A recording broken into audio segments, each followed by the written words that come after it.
everybody, and welcome to Encounter Roleplay. My name is Will, I'm a D&D sex icon, and I'm back today with another episode of Call of Cthulhu Nameless Horrors. We're back with a full cast and crew. We ain't gonna name these horrors because they are nameless. We gotta figure out some names for some of them, but let's do that. Let's name the cast first of all. We've got Tom with us tonight, Redundant UK. How you doing, my friend?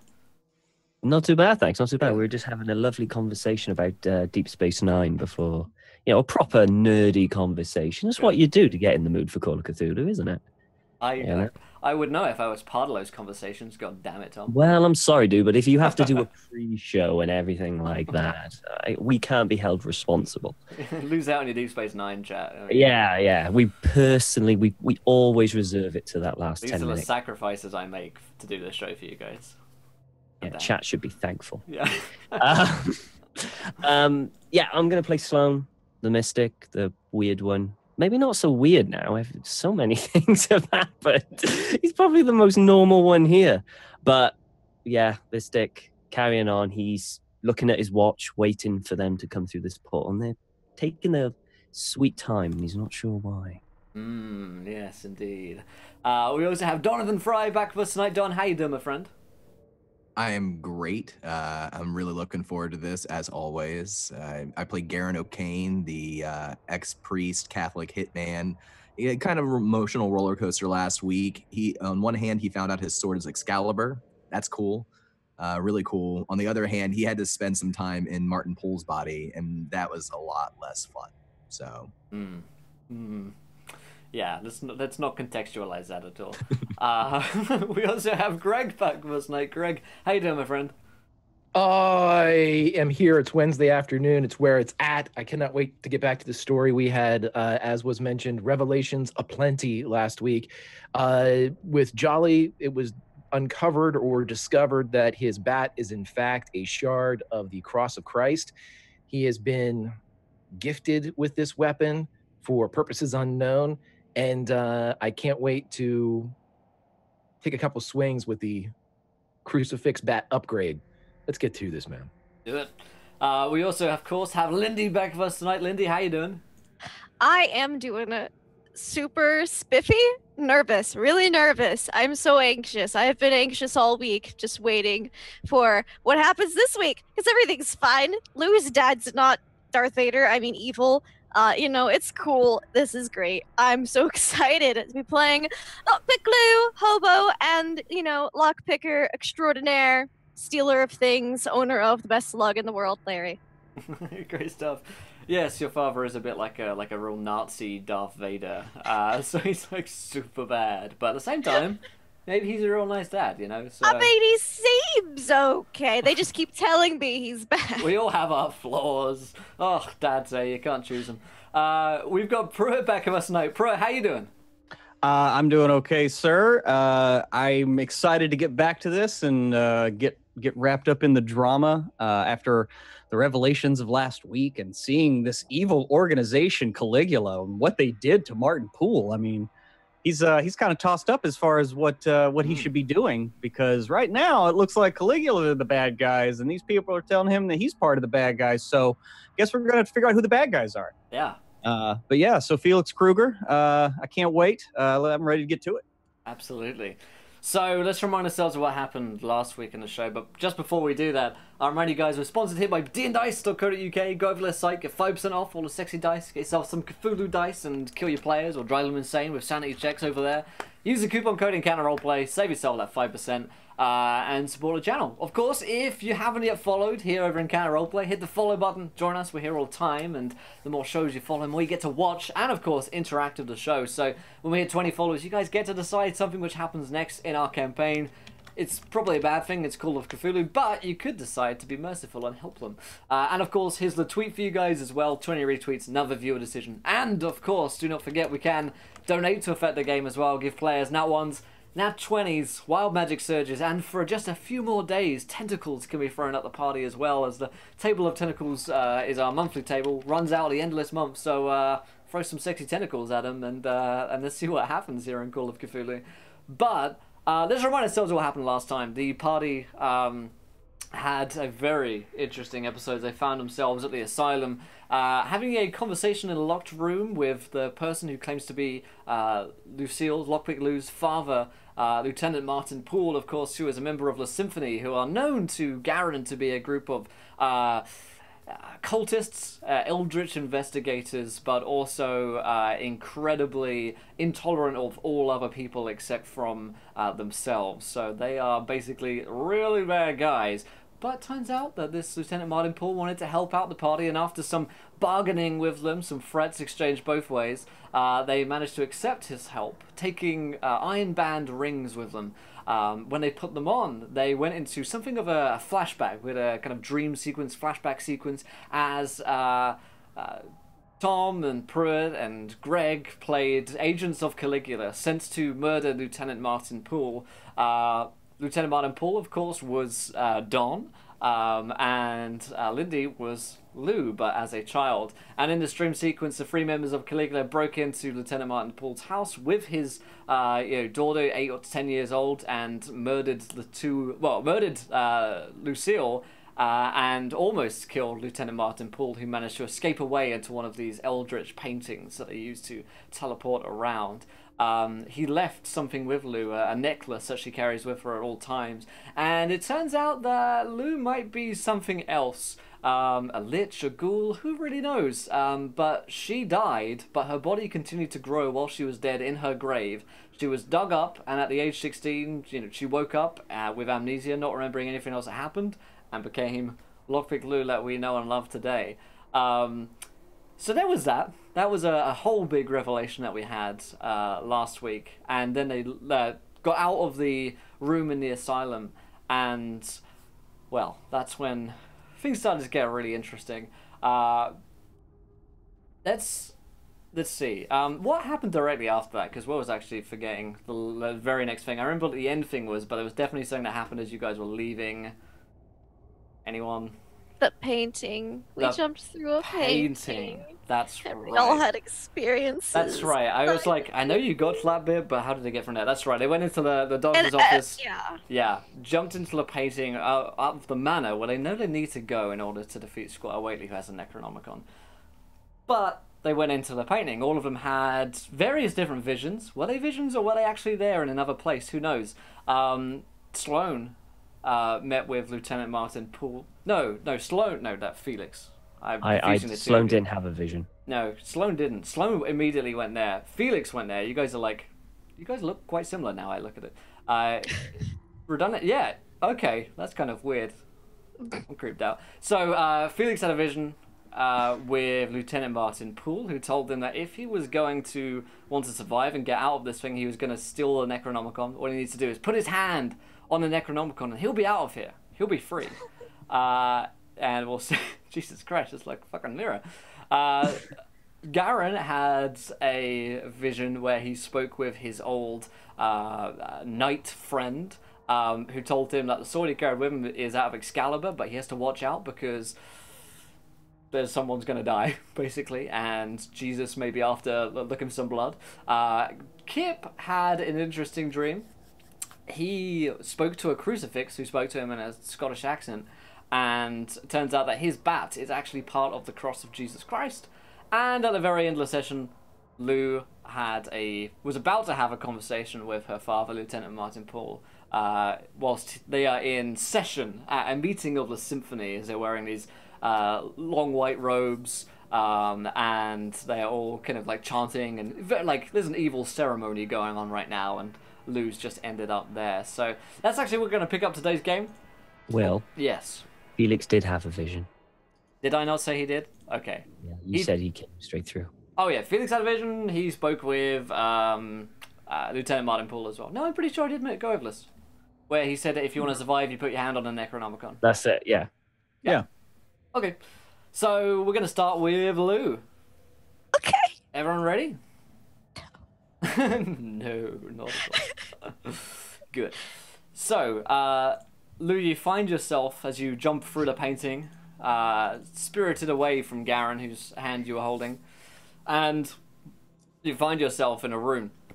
It's a little dark chamber, and there are many others around you in here. It's probably about 80 to 100 people in this chamber right now, all kind of sitting around. It's like an amphitheater, semicircular. They're looking on to something, and you're in one of the back rows. And you look to your left, and Lieutenant Martin Poole is there. He's just said, "It's time for us to have a conversation." Everyone here is wearing these sort of white robes. There's a low kind of murmuring and chanting going on, and this is where you are.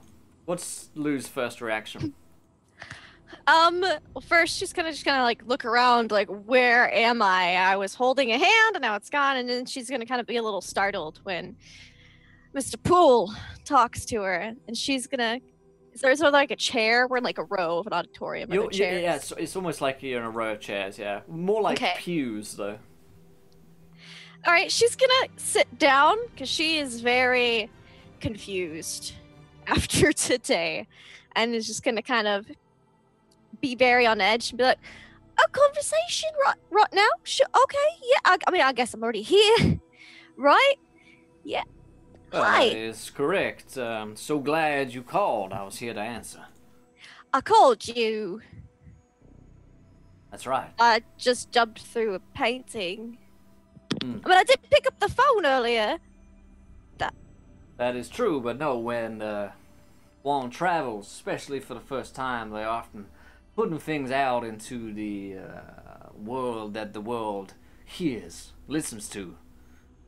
Those that are in tune with that, we answer. If we want to answer, of course. But of course, how Cool. could I deny my very own daughter? Yep. This is all very strange and confusing. I'm sure. Maybe we could take this moment here and you could ask me some questions. I have a lot to tell you. Much of it we'll have to speak about at a later date, but perhaps if you had any pressing questions, I could... Pressing questions. I have a lot of questions all the time. And I like to think that all of them are pressing. Because I'm very important.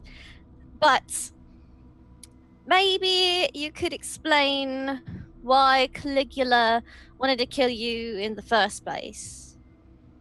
They are at war with my people here, and have been for a very long time. I've done some things that I'm not proud of, and so have they.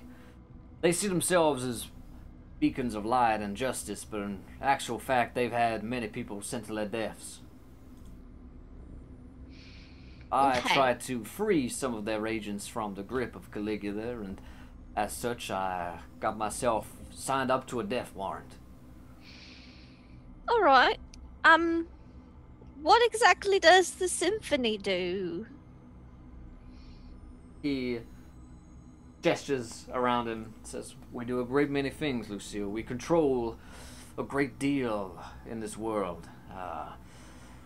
Primarily, we are interested in the seeking of occult and arcane artifacts that can lend us greater knowledge. It is the pursuit of this knowledge which drives us forwards to be more than just the base, primal beasts that we truly are. There are a great deal many gods and creatures, benevolent and otherwise, that have a great deal more knowledge than we do. That So is you're what not- we're seeking." In a magic book club. You could say that, I suppose, yes. Okay. More like philosophers and scholars of the things that don't get studied in schools. Interesting. How did my necklace do the creepy stuff that let me, like, be dead and not dead? Am I still dead? No, you never truly died. Okay. That I is... just lost all the blood from my body for a while and then had to grow it back.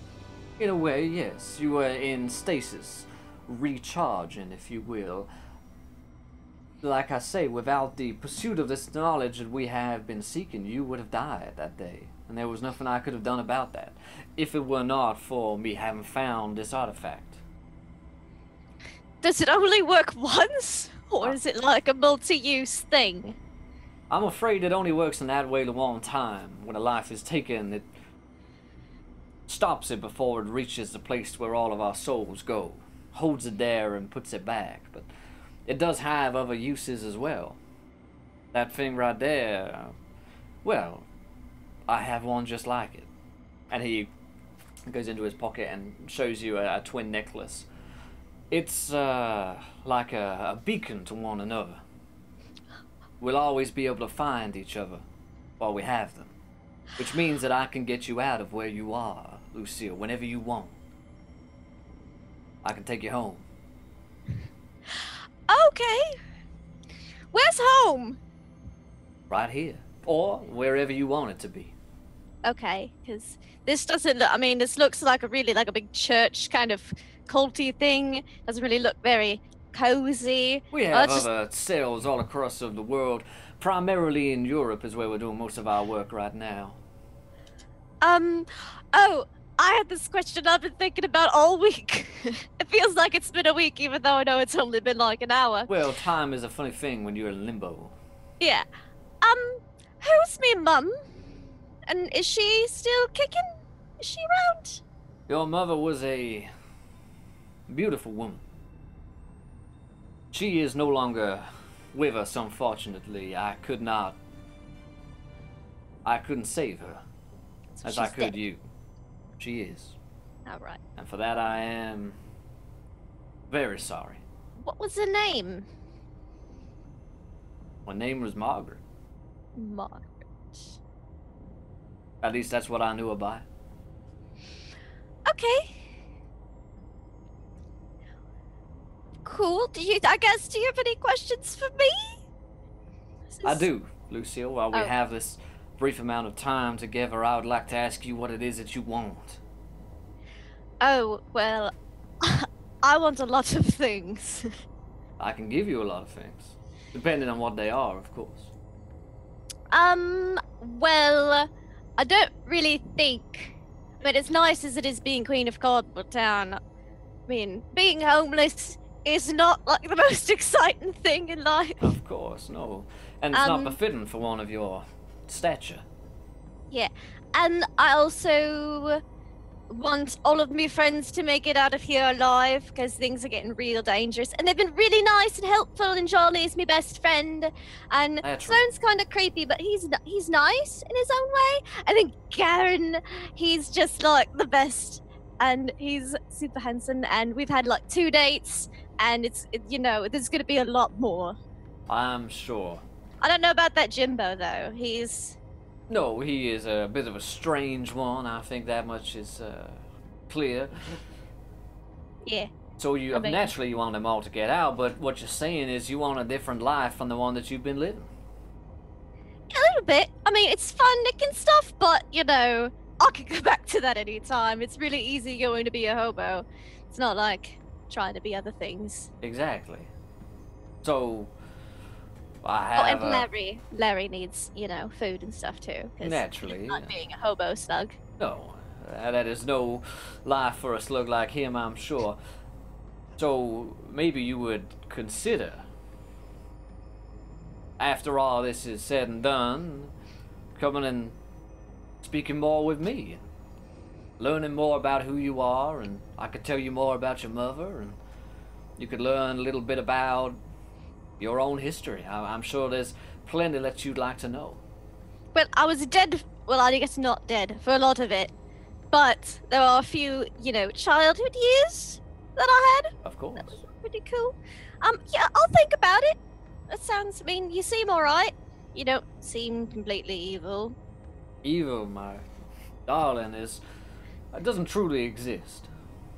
It is just something that various groups say and use to try and get other groups to hate one another. I mean, there is very little difference between myself and Caligula, and yet they would say that I'm evil, and I would say that they are evil. It's all a matter of perspective when you truly think about these things. What's so different between the symphony and Caligula? On paper, very little. Except they say that they're trying to stop us, and we say we're trying to stop them. We're trying to bring about a order here in this world that we have, which is not understood by all. Many people enjoy the chaos, but in this world we need an order, and that's something that this place has been lacking for a very long time. When you speak to these creatures that are ancient and old and far wiser than all of us, you come to learn that humanity needs order. And that's why we are working in the sphere of politics and influential politicians, diplomats across all of Europe to try and bring about a new sense of peace and order. Really? Well, that sounds interesting for sure. All right. I mean, I guess this has been a good talk. It's kind of still odd having, you know. It's gonna take a while for us to yeah. both get used to this again, I'm sure. Yeah. But we will need time to get used to it, and I hope that's something that we can spend together. Yeah, I mean, this wasn't awful. So, you know, as long as, you know, we're all, I'm alive, the friends are alive, I'm sure that we can, you know, keep having talks and stuff. Of course. Talking's good. But you should know, Lucille, I am no god. I can't control whether or not your friends all survive and make it out of this. But, you know, it's gonna happen because we're awesome. I truly hope that is the case. I've done all I can to help protect your friends, and I hope that you know that. It is appreciated for sure. These rings are fancy. Indeed. Well, Lucille, best of luck to you in getting this job done. Thanks! Luck is great. I need it a lot, so it's a good thing I have lots of it. That's right. Okay. And he smiles and puts a hand on your hand. And the vision fades away until the group of you find yourself standing at the manor. While Sloane immediately got here, it doesn't seem like the others have been far behind at all. It seems like all of you arrived at exactly the same time. The manor itself is once again dark. It is stormy outside, and the rain is pretty heavy.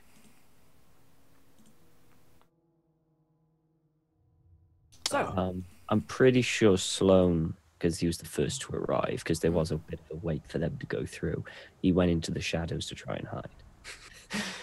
Okay. Garen looks around, noticing everyone else, still kind of shaking off his own vision. He says, "Oh, is everyone all right? Where's Sloane? Where'd Sloane go?" He's right there. And I disappear out of the shadows. Oh. Good looking out, Sloane. Everyone all right? Yeah. Yeah. Doing all right. Sloane will look at them and go, "You seem shaken. Was the traveling rougher for you?"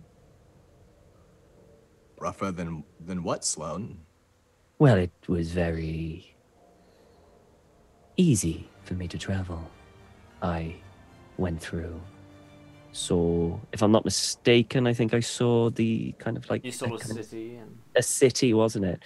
A city, and after that I came through and saw the mansion. I guess seeing such a big thing would be quite shocking, particularly walking through a painting. If I had a nickel for every time I heard that. No, good for you. You know, maybe a ticker tape parade, Sloane. Yeah, well, the rest of us are here. So now what? I mean, what are we supposed to do once we're here? Like, what? Well, we're gonna stop Squire Whateley, kill him if we can, but we're here for the book. We got to get the book out of his hands, and we got to hold on to the other thing. He kind of gives Jolly a knowing look. In the meantime, make sure that we don't lose that. Otherwise, we're back to square one all over again. Sorry, is this the same manor as Sloane's? Or is it? It's different, right? What's that, sorry, mate? Say that again. Is this the same manor as Sloane's, or it's different? Yeah, this is this looks like a different one. This definitely looks like it is Squire. What's his name? Whateley's. You're Whateley's. outside of it right now. There is still fog and mist around, so you'd have to enter in to see if like all the statues are there, if the bodies are there, etc. Does it look similar though? Like same It's layout? definitely the same building. Okay. You can tell, yeah. Okay. Helps with the layout at least anyway. Perhaps we should scout out A the resplendent mansion offering. before we enter. We do not know what we will find. Yes, Latu. Oh, yup. Right. Got to imagine that he probably knows that we're here. If we assume the worst, what does the building look crumbly? Like, is it a ruin or is it a pretty well-held structure? To better describe the scene as you turn up, you're outside the gates of the mansion. There is a thick, heavy fog around, as similarly there was before the last time you were here. As far as you can tell, the building looks old, but you're not close enough to see if there is anything fallen down or walls that are broken down or anything particular. You can also roll me a spot hidden as you're checking this out, Garen. And thank you to the two who gives everybody a wild magic surge as we begin today's session. Thank you, the two. So Garen, let me know what a spot hidden is, and I'll look up these wild magic surges for you guys in a sec. As they come in. Alright, so... Nice, success on the spot hidden. Is that really a 21 on a D10,000? 21. That is the lowest roll I've ever seen on the D10,000. For sure. Could only mean good things, right? Sure. Yeah, anything below 100 is great. 21 on the D10,000 is... A fast-growing oak sprouts beneath Lacaster's home. So somewhere beneath Felix's house, there is Back in Topeka, Kansas. there is an oak just bursts out of the ground. Really devalues the property, but you probably won't need to worry about that. Lindy, Lucille's spells function as though cast by someone half your level. We're going to say that spells that Lucille cast are somewhat negated by the aura of the necklace, and maybe the ring that she has on her finger as well is somewhat dulling the magic that she uses. All those spells I've got. Well, you'd be surprised. 4828, Greg, one of Kip's limbs, is controlled by someone else for D10 rounds. Who would like to control one of Kip's limbs? Yep, Lucille controls your limbs for the next 10 rounds. Which limb would you like to control, Lou? Too bad it wasn't Garen. I know. Choices. But let's go with his... You got 5 to choose from. I know. Let's go with his arm, like his left arm. Nice. Garen 5875. Garen has ironclad proof that he's a prophesized savior. I mean, that is true. If you have Excalibur, I mean, that's pretty fucking ironclad proof that you are a savior, right? I mean, like... You really can't get more than that. That is evidence right there. Oh, I love that. That's amazing. And then Sloan 1009. Ooh, Sloan has a reputation, perhaps undeserved, for wild debauchery. It is undeserved, unless you're the other Sloan, in which case he's been doing some pretty debauched stuff, like cutting up people. Garen, on that successful spot hidden, thank you the two for those wild magic surges, of course. You see that there are figures that are moving through the mist within the courtyard. You only see, make out the shapes of them. They seem to be humanoid, but they are definitely moving through the mist up ahead by the house. Garen will put his hand on the hilt of his sword that's sheathed at his side. He'll say, well, it's not going to be easy to get there. It looks like the things, people maybe, I don't know, between us and the front door. Wouldn't be surprised if they're guards of some sort. Do we have to go through the front door? But is there another door? Sloan, you know this place better than, well, me. Do you know if there's another way in? Roll me a luck check, Sloan. Okay. I think he's confusing me with the other song, but I think that's a pass. What's my luck? You did have 49. Yes, it's a pass. Yeah, you did have a look around the manor before. It's possible that you saw a back garden. There is, it's a manor, so there are side entrances to this place. I would imagine so. Servants' entrance. You're aware that one is around the left-hand side of the house. Yes, there is a servant's entrance around the left-hand side. Not to mention probably a back door or two. These mansions tend to have multiple entrances. I'll go check it out. You want me to scout up ahead here? That would be wise. I can go with you, Jolly. All right. Sure. Yeah, sure. Come with me. So as Jolly starts walking off, inexplicably, his left arm and hand attached to it reaches into his pockets and begins just dropping on the ground the wallet of the airplane pilot and their license that he captured in episode 1, the $100 that he had taken off the body, the pocket watch that he is currently carrying. It seems to be emptying his pockets and leaving a trail behind him as he walks. And I'm picking it up. It's cool. Yeah, no one notices. Good stuff. We have a viewer decision. Underneath this line in chat, I want you guys to tell me, what do they find in the manor? Yeah, that's what Lou would do with that left arm. Lovely. So, Kip and Lucille are going off. The three of you are staying behind.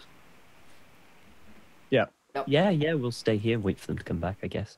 Yeah, Garen will glance to Sloan and to Felix, and he'll say, Sloan, help me keep an eye on Felix. Felix, will you get in front here and help me keep an eye out to make sure that none of those fellas down there come up this way? Yeah, I can do whatever you need. And you see him like purposely turn away from Kip and Lou walking away. Just kind of a shudder goes down his spine. Okay. Kip and Lou, you guys can roll me spot hidden as you're going through the fog.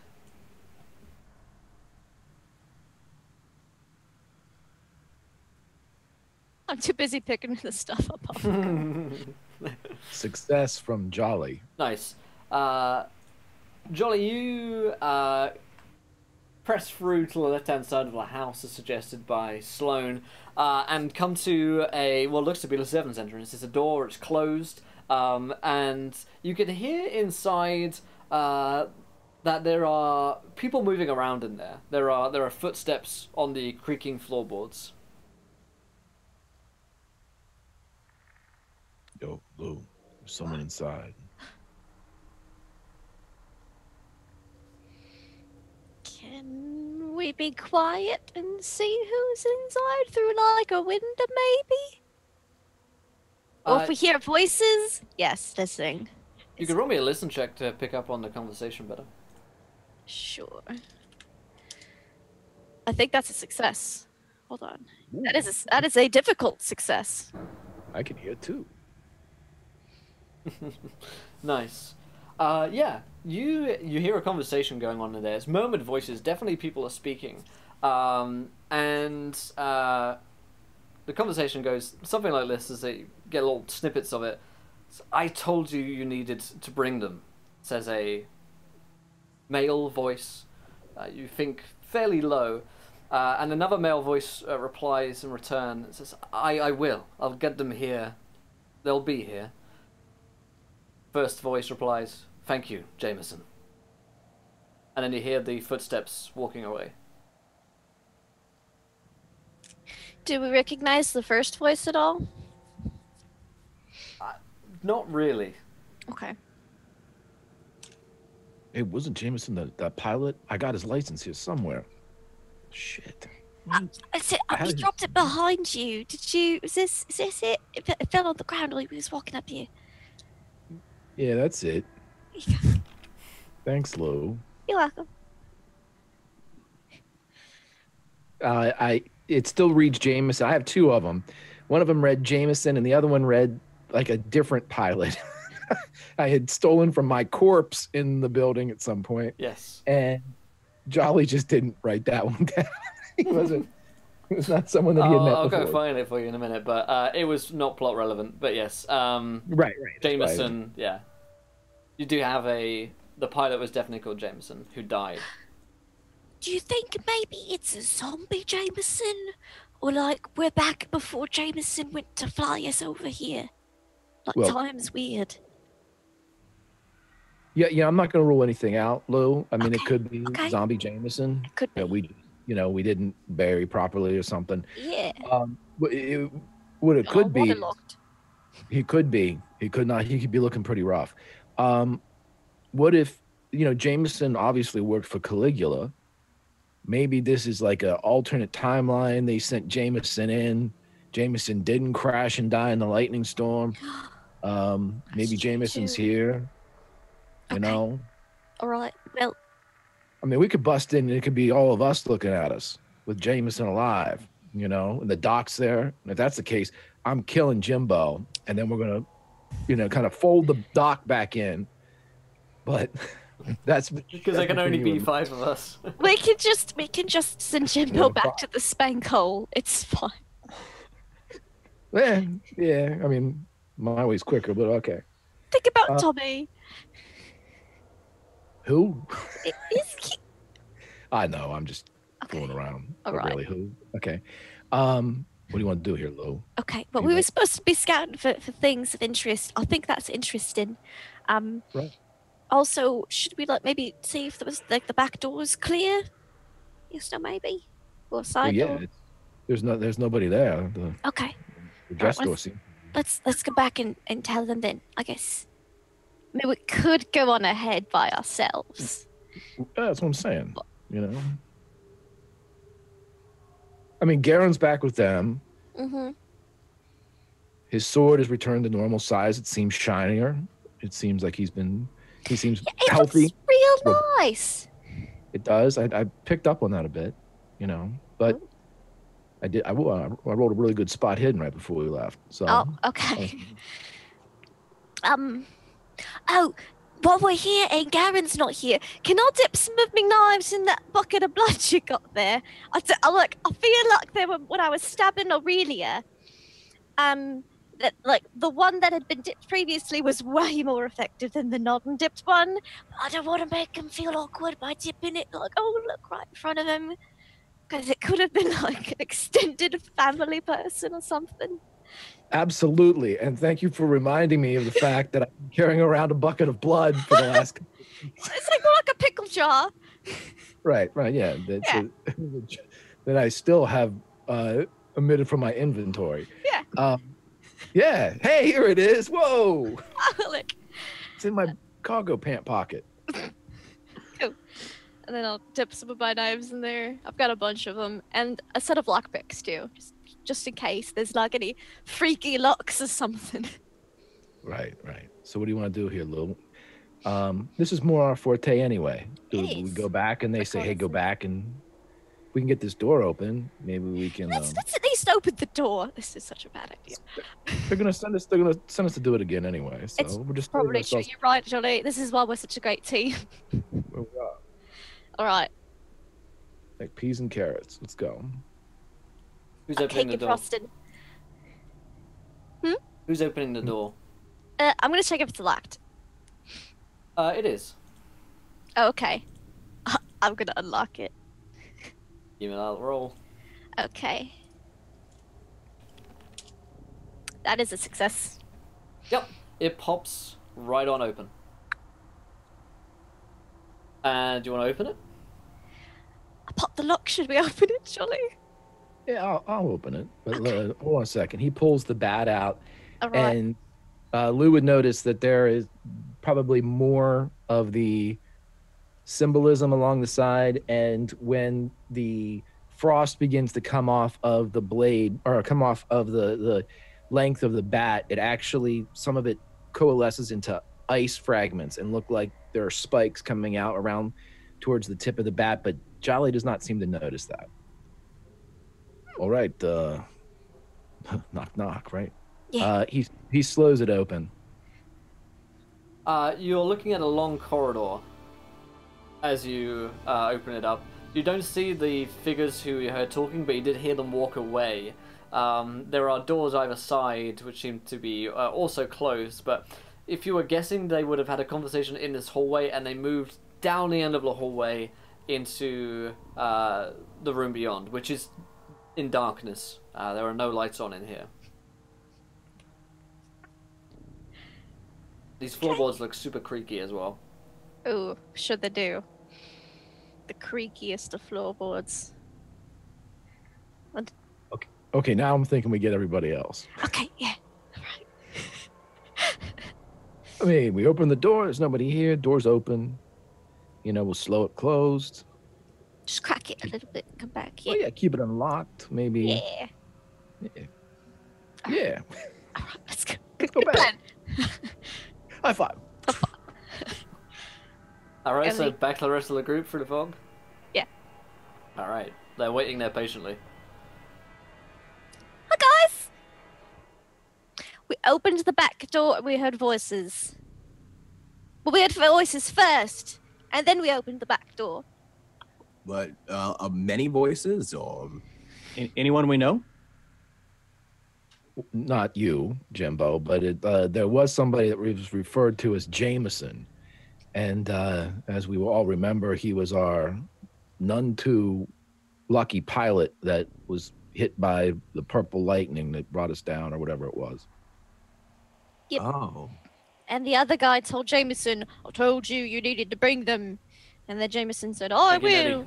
And he said, And good job, Kalashnikov, thank you. Jameson, or something like that. I don't really remember. And Wolf Strike. Yeah, that's pretty close. that is very strange. But did you see any of the guards or anyone who might get in our way if we try to get into the building? As of right now, back around the back seems clear. Where do we think Squire Sloan or Squire Whateley is? Sloan, you saw him in his right. You spoke to him once. Well, I heard him speak too, I think. Maybe. If he was the one commanding Aurelia, then I saw him at the auction house, and he sounded really old. He was an old guy, and that wasn't the voice that we heard inside. Okay. Sloan, do you remember where he was in the house? Did he have a favorite spot? All I remember is sitting in what could, I suppose you could say, possibly a study. You could roll me a luck roll here, Sloan. See if you can remember if you were on like elevation or if you were on ground floor. Well, I know I was just looking out of a window, but again, Windows my can luck- be in many Yeah, places. I passed luck. Yeah, you're pretty sure you were on an upper level now you think about it. You had a Okay. very good look. You had a very good sight of all of the land around you. Whereas if you're on a ground floor, you would have just seen the gates and the walls. It was upstairs. I saw a good view over the countryside. That's right. You saw the mill, right, in the distance. Yes. Can I see the mill? Like, do I know what direction, what side of the house that would be on, that window?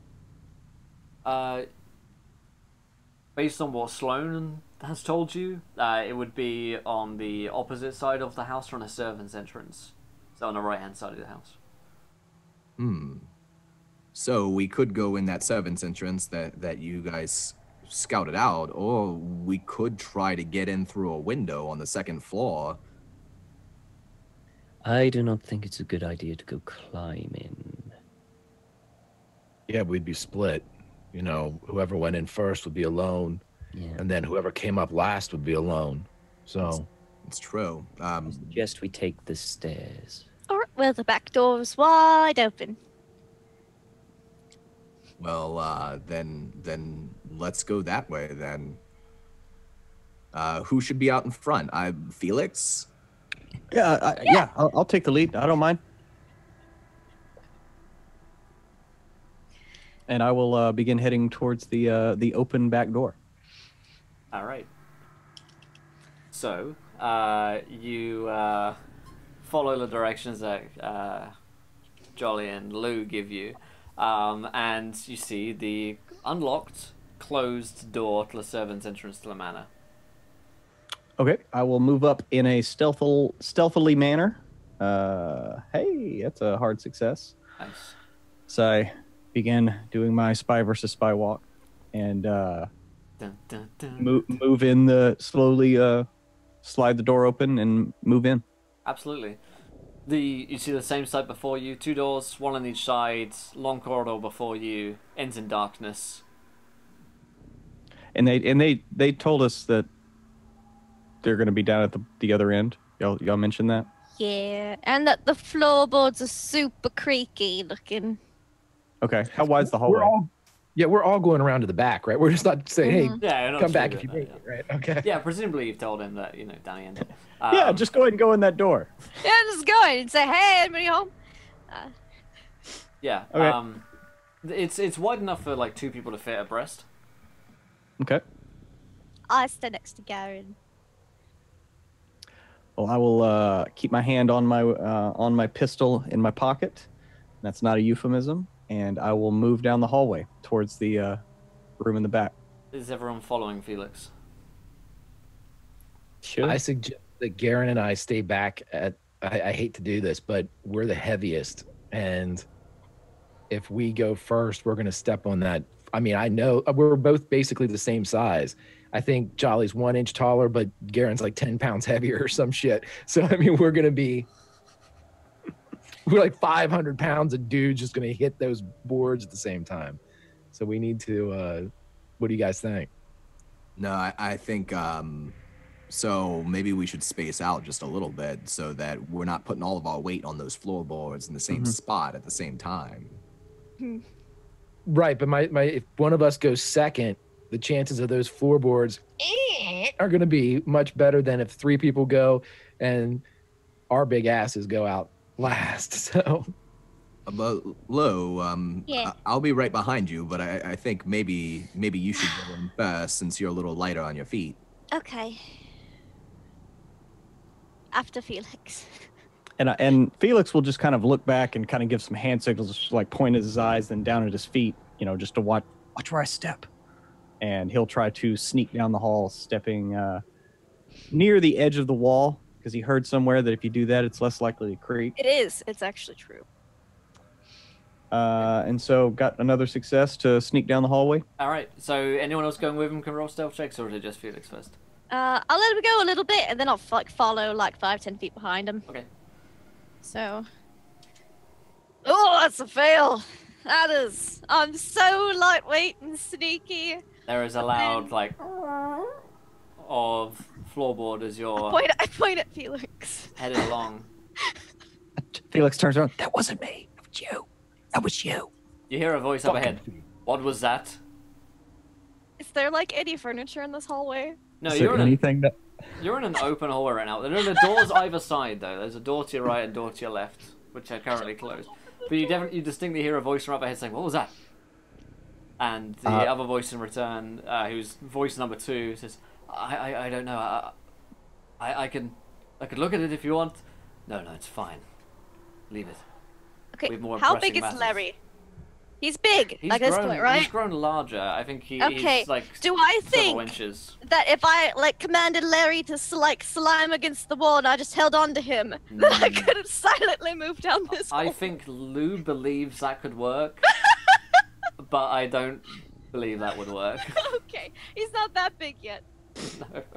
All right. He's not like a powerful magnet. He's sticky. I could stick to him, and then we could just slime against the wall. That's the dream. That's the dream. It's truly the dream. Hashtag goals.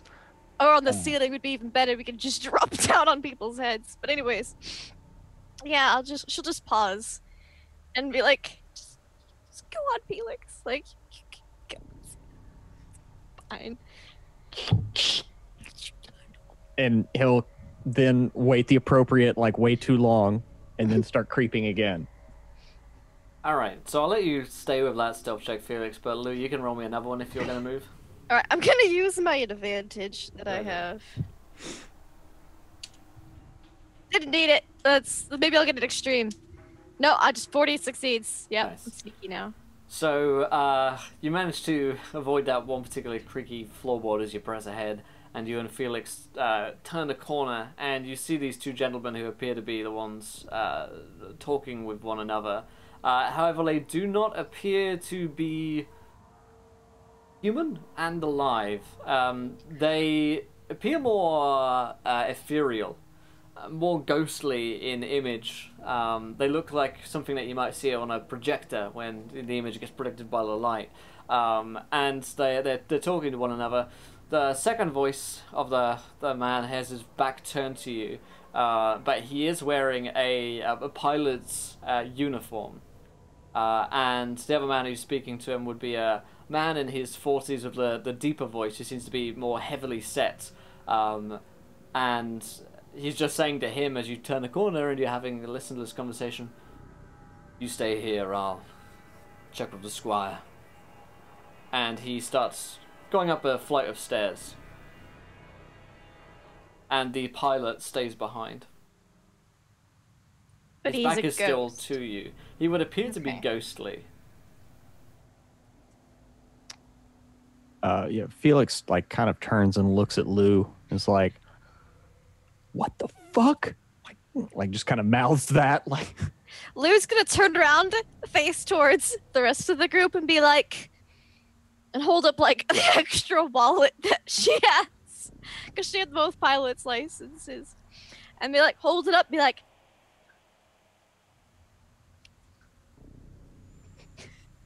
Does anyone know what the hell you're talking about? It's Todd Marinovich, the other pilot. Right. He seems to be dancing. No. No, Two Dad. words. 2 words. It's Oingo Boingo. It's a Dead film. man's. she just looks really frustrated, but she can't like relay that he's a ghost. Fellas, maybe we should just go up there with them. Then Felix starts signing. I don't know if he. Does anybody know sign language? No. I don't understand what Felix is saying either. Using spy language, you're pretty sure. Spy language. Dealing with fucking amateurs over here. There's just like, Sloan, what do you think, man? Felix sneaks back down the hallway, Lou considers stabbing the pilot with her dagger. barely He's a succeeding, ghost. and he just goes, "They're ghosts." What? And he points back, "They're ghosts." Why'd you leave Lou up there if there are ghosts up there? She's alone now. Go get her and bring her back. Yeah. Okay, I'll be back. Then he sneaks back down the hallway, gets an extreme success. So good at this. He knows all the floorboards now. I imagine he's just marking the squeaky ones at this point. Like, Uh-huh. And he'll like grab Lou and be like, "Come on." okay, fine. Okay, let's go. Fine. She'll try to go back with him. Okay. You want me to stealth check there, Lou? Fail! Like, I have as good of a stealth as he does. Yeah. I, You I hear never make it. I never roll it. the ghost pilot. Who's there? Who's there? And you can hear footsteps coming towards you. I prepare my daggers to shank him when he comes around the corner. Felix is just gonna try to like go in one of the rooms in the hallway. Because everyone else is standing in the hallway, so it's not like he's not gonna see us. Yeah, at that point, I'm going to suggest we go out the door we just came in and Right. on the other side. Yeah, sure. Lou's gonna have her daggers out. Is there like a nearby doorway? Yeah, you could get to one if you wanted to move towards it. It would be a choice of staying behind or getting to the door, though. Staying behind. Yeah, I don't think I want to stay behind with the ghost, so I'm gonna go through the doorway. Alright, roll me a stealth check. It's gonna be you need to get a hard success on Oh, okay. That's cool. I know I should have saved that advantage. That's fine. That's a success, but it's not like a hard success. You want to spend luck to make it a hard success? That's a lot of luck. No. So the group of you begin to head out as you hear the footsteps coming towards it. Interestingly enough, despite being a ghost, does have footsteps. And as you see the pilot turning round the corner, you can see that it is indeed Jameson, wearing this pilot's uniform, same face for sure, completely recognizable. As he appears, he looks straight past you, Lou. Is anyone there? Swan, I heard something. Garanol. Looks, he's looking directly through Lou. Does not seem to be able to see her at all. And then she turns around. It's just like gives a thumbs up. And do I see that from the door that I jumped into? Yeah, I'd say that you guys could see this. Jolly looks at Garen and smiles. And just walks in. And Felix is just gonna tap the wall once from inside the room. He's just gonna kind of give one little. Yeah. You see Jameson kind of like bristle, and he goes towards his gun. He gets a little pistol out from his pocket and sort of like cocks it nervously, holds it in his hand, and starts going towards the room. And he calls back over his shoulder. He says, "Someone's down here. Get the others." And you hear several sets of footsteps coming down the staircases as Jameson comes towards where Felix is. Felix is just going to slowly slip out of the room past him. Yep. Now that it's pretty obvious he can't see us, so I'm gonna try to just sneak past him back and join the others. Absolutely. You hear these other footsteps, and he like turns as you fell that stealth roll to where the sound emanated from, and he kind of like turns the pistol directed in that direction. Who's there? You hear the footsteps coming down, and 3 men in suits come down. Yes. When I heard the footsteps coming down the stairs, could I have like pulled out one of the knives and like set it upright in the doorway to see if they like step on it, if it just goes through them, or if they actually, because they don't see me, so maybe they won't see this knife standing up in the doorway. Maybe it'll snag them. She's curious. It's a science experiment. They pass right through it. They don't seem to have any interaction with you or the objects from you. But these 3 guys in suits come down. All of them have pistols with them. They will have rings on their fingers as well, which look not dissimilar to the ones that you guys have worn, and you recognize these people to be the 3 agents of Caligula, whose bodies that you were only recently inhabiting in that flashback. And they come down. And they murmur amongst themselves about, they clear the perimeter, basically, and like trained, soldiers, they go around, sweep the rooms, make sure that they're clear, put the pistols away, and Jameson is, "I'm sorry, I could have sworn I heard something, I'm just a bit jumpy, that's all." Garen will lean in towards Jolly, and he'll say, "Look, Jolly, I don't know if these guys can hurt us or not. This is very strange, but do you want me to get rid of them so we can just move on?" Oh, with that thing you do. Yeah. Right, yeah. I mean, or do we want to just walk past them, or do you want me to... if I do this, it might draw attention to us. Well, they're here for something, right? They're doing something. There were a couple of them were upstairs. They left Jameson downstairs. Maybe they found something, whatever they are, whenever they are. Why don't we see when they go back to what they're doing, see what they found, and maybe we can, I don't know, Garen, this is way over my pay grade, find it here. If maybe they found, someone said about something about going to see Whateley, or, I mean, obviously something's going on here. And now, Will, we do recognize these agents of Caligula. We know Jameson's an agent of Caligula, correct? Absolutely, yes. Okay, so Jolly would say this to Garen, begs the question to Garen, if these guys are throwing around Whateley's name, good squire, Whateley, at least in some of these versions of what's going on, Sloan talks about these versions. That was a convenient way to get himself out of being a murderer. But if this is a version, this is a version where Caligula's working with the squire. So, who knows? Jolly, and I don't want to, get conspiracy theorist here, but maybe Caligula is working with the squire. Maybe they always were. But are these 3 ghosts that were the Caligula agents? Are they wearing the same clothes they were when they tried to kill Martin Pole? Very similar. I mean, it looks like they probably have many suits of this kind. But yeah, it's same period for sure.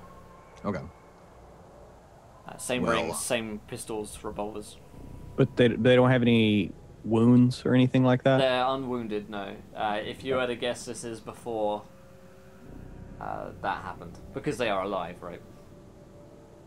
Well, it seems like Whateley's upstairs, and he has the book. So one way or the other, we're going to have to go up there. We're going to have to face him. Maybe we should... No, I agree. Let's just see what they're doing, What if we try to draw them outside and then move up while they're out there? They can't see us, though. So if they go back to doing whatever it was they were doing,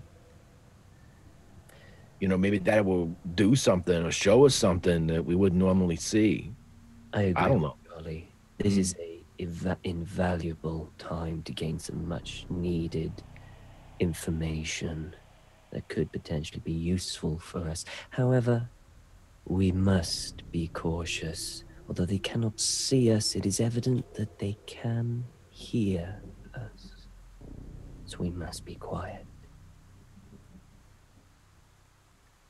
Let's try. Want me to try something? Please. All right.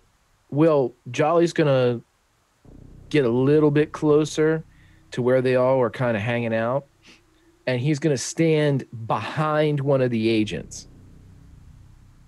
And he's gonna say, as they're sitting there, he's gonna whisper, "Hey, Jameson." Jameson swivels around. Who said that? The others swivel as well, and then they do kind of practice drawing out the pistol and pointing it in that direction. They look around themselves, and James, something's here. We need to move quickly. And the group of them silently nod and begin to move as a unit up towards the staircase. Yeah, I start moving to Jolly, and as quietly as I can, but yeah. Okay. Are you guys stealthy as you follow them? I'm going to attempt to. Okay. Yes. Yeah, same here. Lou's gonna hang back a little bit, seeing the guys who kind of murdered her. It's kind of throwing her off a little bit. She's kind of just still for once. I pass my stealth. Nice.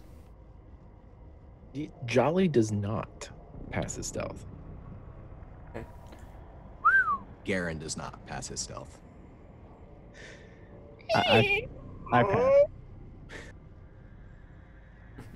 So distracted looking at these guys, I just trip.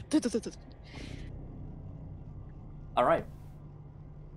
So, as you approach, they are constantly looking over their shoulders as though they're being hunted by something, as though something is following them, and they'll often stop to cover one another to see if there is something chasing them as they head up the staircase. You follow them with invariable amounts of stealth until you come to a room which Sloane recognizes, a lead up to a room which Sloane recognizes as being the Squire's private office. They burst into the room and they slam it closed behind them.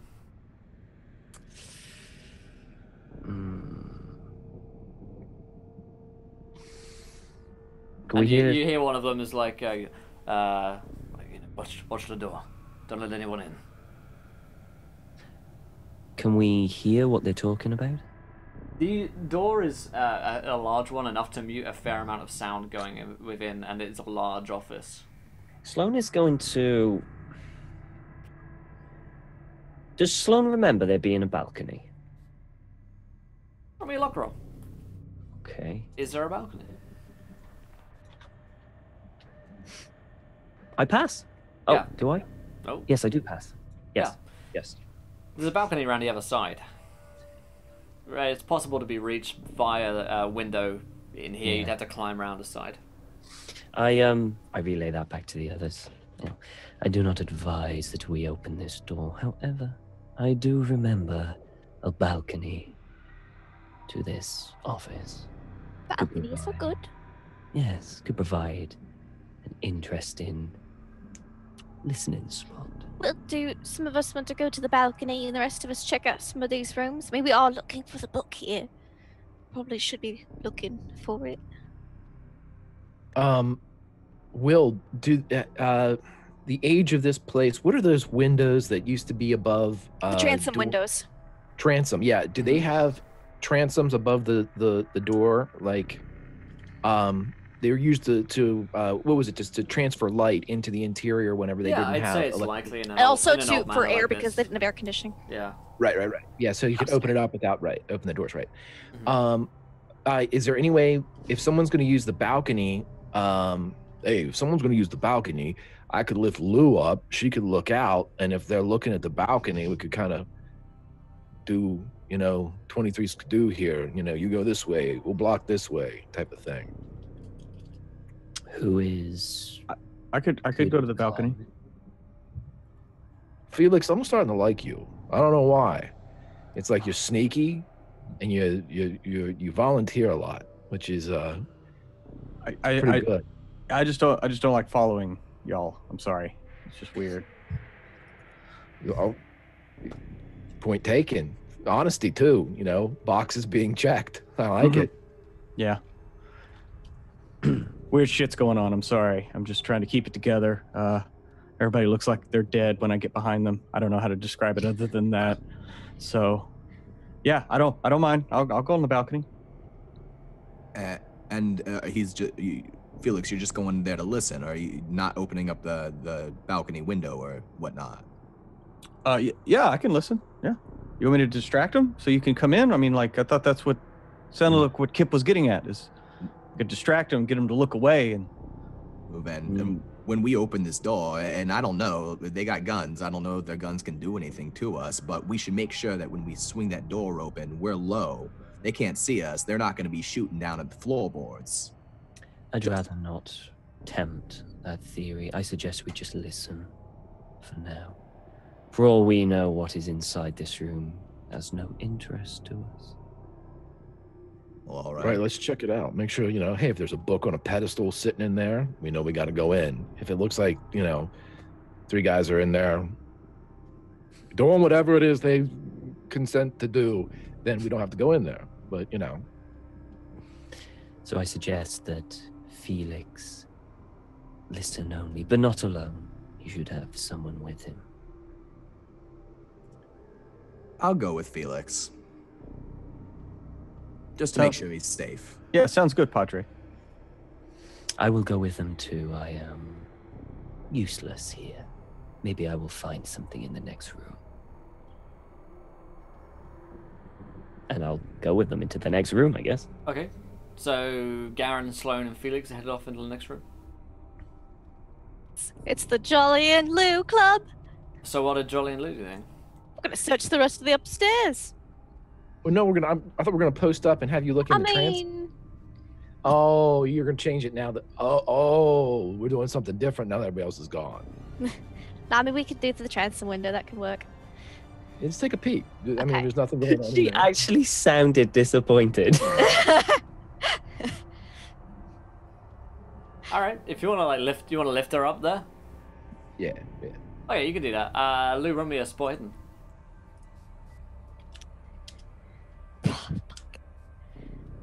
I'm not quite tall enough. Yeah, it's like slightly blurred glass. Difficult to see through. You can make out that the figures are in there. Definitely Maybe more than if I just the four lifted of them. you up, Jolly, Jesus Christ, Lou, what is wrong with you? I could You make try. a noise, you can't see anything anymore? I'm really shook up after everything that happened today. I Okay. feel like all it's messing with me. right, okay. Well, Do you want me to try lifting you up to look through the window? you serious? All right. Yeah, hell. I mean, Okay, yeah. I mean, I'll like grab my knees and try to lift him up. Oh, you can roll me a stealth, not a stealth, a strength check Strength. then. Sure. That is a success. Nice. Jolly, you can roll me a spot hidden. holy shit. No, I can't see nothing with it. Same roll as well, 82. I've nicked some God heavy things. damn it. This glass is dirty as shit. I told you it wasn't just me. Yeah, someone's really got to clean Okay. that glass. I take it all back, Lou. And you're fucking strong. I've nicked some heavy objects in me time. I was gonna say, you know, you can carry Garen across the threshold the way things are going between the two of you. You really think so? I will. Hey, you know what? How about I walk you down the aisle? I don't Okay. think you want the alternative with. I don't know what's really going on with that. He wants to talk and like get to know me and tell me things, and I don't really know. Like, he could have done that a lot sooner. I agree. Let's Yeah, switch it's this to something- the rooms. Okay. Hey, fuck everybody else. Let's go. Where are you guys going? We're gonna get. Just try to. We're gonna toss the other room. Other like rooms. Look, we're looking for that book. We've seen it before. We're just gonna. Sure. Okay, so Garen and Sloan and Felix are off looking in other rooms as well, as are Jolly and Lou. Invariably, you guys find yourselves going through similar rooms. Most of the rooms here are like libraries, small libraries. You get lots of books in them, basically. So if you're telling maybe you're finding books upon books, most of them on like classical history, some of them on you would notice some being more religious in origin, but none of them are the Necronomicon. That much is clear. You knew the second that you were close to the Necronomicon when it appeared. Do we find a room that's next to the room they're in that has a window that, or maybe like a balcony that yeah. Felix can go on and maybe jump to the other balcony so we can listen in? You can roll me a luck check here, Sloan. I've been doing all right with Well, luck. there's the One of these balcony. luck checks is going to fail me. You watch this one. You watch. Well, you jinxed yourself. Oh, no, I succeed. Nice. So in one of these library rooms, it kind of opens up onto something of a veranda, and it's a jump away from the other balcony, but it's a jump you could probably make. If I could probably make it, he can definitely make it. Well, one could probably make it. Whether or not Sloan can is another. Felix, and I ask him over, do you believe you could make that jump? Felix comes over and like looks, and he's like, yeah, I could do it. Sloan looks down. It is a fair drop. Yep. No. Yep. Yeah, I can do it. I got it. Very I got well. this. And Sloan steps aside and waits for the inevitable. So Felix is gonna hit there Give and it a kind host. of gauge himself and gauge the distance. Mhm. And I'm just gonna use a nat 20 for this jump It's a check. good idea. It's a good idea. So back out in the the heavy rains and the thunder outside, which is enough to obscure the sound of someone going and landing on the other side of a balcony. Felix lands in it's like a perfect long jump. Kind of landing. He lands with his feet and just kind of tucks into a roll, and is in the on the balcony. You can see through a window here into the room, Felix. Okay, I'm gonna just kind of look around at the gentleman, and they keep describing this book that we're looking for. So just kind of look around, see what I can see. While he's doing that, Sloan is literally going to stand on the balcony looking at him in the rain, just staring at him. All right, so Jolly and Lou, you probably met back up with these three at this point as you're turning over the rooms. You guys kind of come out and you can see where Felix is. He's just jumped across the balcony. Mm-hmm. If anyone else would like to So do it's anything, like let me what, know. like an 8-foot jump or something? Sure. And it's like, okay. So Blue is gonna be like, and then she's gonna go back into like the library room that is like adjoining, and she's just gonna start like clearing books off the bookcases, and then like slide the bookcase over and like thunk it across the way of the balconies. Jesus Christ, That's Lou! a lot of noise. Nice. So there's like a loud kind of like bang and crash as you like chuck a bunch of shit out the window. And Felix, as you're watching, you see all of them kind of like glance outside and they like, you know, turn their guns in that direction once again. You can't hear what they're saying because you're outside, Felix, and there's heavy rain and Lou isn't helping with all the noise, but you can see what they're doing. You see Squire Whateley in there. He looks a lot younger. He doesn't have a long beard yet, but he is standing like both hands on a desk, kind of leaning over it and looking at the 4 other agents, the 3 agents of Caligula and the one that you know to be Jameson, the pilot.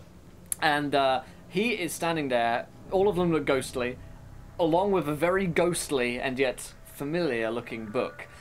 Which is, of course, you can tell immediately to be the Necronomicon. It glows in this golden but like somewhat ethereal light. You can tell this isn't the actual book. You're looking at ghosts, you're looking at memories playing back right now. But it is here, and they're having a conversation about it. You also notice on Squire Whately's hand that he wears a similar iron band to the rest of the members of Caligula. Oh my. Okay. They are very jumpy when they hear any noise. It's like, you know, and one of the agents has got like a gun on the door that you guys, that they close behind you. They're on full alert. It's like they're expecting someone. Mm-hmm. I'll kind of look back across the balcony at them on the other one and just kind of be like, I believe that the book is in there. Well, that's why I'm making us a bridge with the bookcase. I feel the time for subterfuge and stealth is over, and Sloan will walk back in and walk out of the library and head to the door. Like I said, if they've got guns, we don't know if their guns can hurt us, but if we go in from both sides and we keep our heads low, I think we were safest that way. Sloan goes... Sorry. Sorry. No, Just I'm say just saying that he's going to go to the door and open it. Oh, he's going to straight? Okay. Jolly's going to follow behind Sloan, but as he passes Garen, he's going to say, we might need your thing, the thing to send them back from whence they came. Yeah, yep, I am ready, and he's got a hand on the hilt of his sword. His other hand pulls out a small vial of water from inside his jacket. Okay. And when I reach the door, I'm going to open it, but step to one side and wait, and then after a few seconds, go in. Okay. So, when you open the door, 4 agents of Caligula start opening fire on the door. and as soon as they do that, I'm going to try to open the balcony door. Okay. I'd like to roll a stealth check as you do that, Felix. I'm going to use 3 luck. Nice, good idea. So, what I'd like you to do, Sloan, is to roll me a dex, just to get out of the way.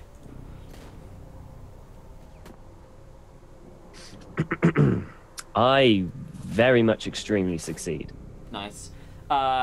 They tear open the door as you just like, you open it and you like dive out of the way, and they just like, you know, open fire on the door, unloading their pistols into it. No one notices as Felix manages to slide open the balcony door. As you slide open the door and enter into the room along with Sloan, as the two of you enter into the room, you sense a familiar flash of light, and the rings on your fingers begin to burn as they come, you know, close to this room in the Necronomicon. And you are no longer there. Now, nobody panic while I send you all secret messages. Oh God, panic. panicking, panicking. Up Secret in the message. panicking. Yeah, Jolly, I think we should just shake down the rest of the house while we wait for this all to die down. They're just ghosts. They can't do nothing to us. It'll be fine. All right. I'll be with you guys in a second. Oh dear, it's the waiting. It's just The waiting is the hardest part. yeah. You just want to know that you're gonna die. You know?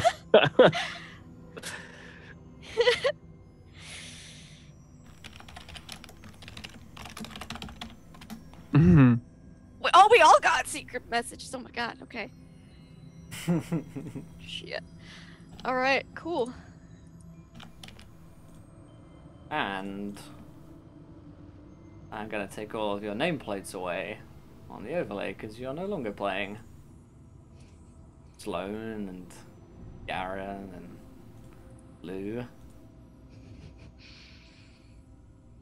Typing sounds of doom. Okay, everyone up to speed? Yes. Mm. Alright. So, let us get rid of this and let's go back to here. So, we're going to start with the free agents of Caligula and Squire Whateley. It is raining outside, and you've come here with a single purpose. You've been sent by Caligula in order to find an artifact of ancient power, and as luck would have it, you found it. Squire Whateley has found it, as he is a senior member of your order, and he's been the first one to find it. He has left. He's let the call go out, and the rest of you have arrived here on the scene. The book is before you.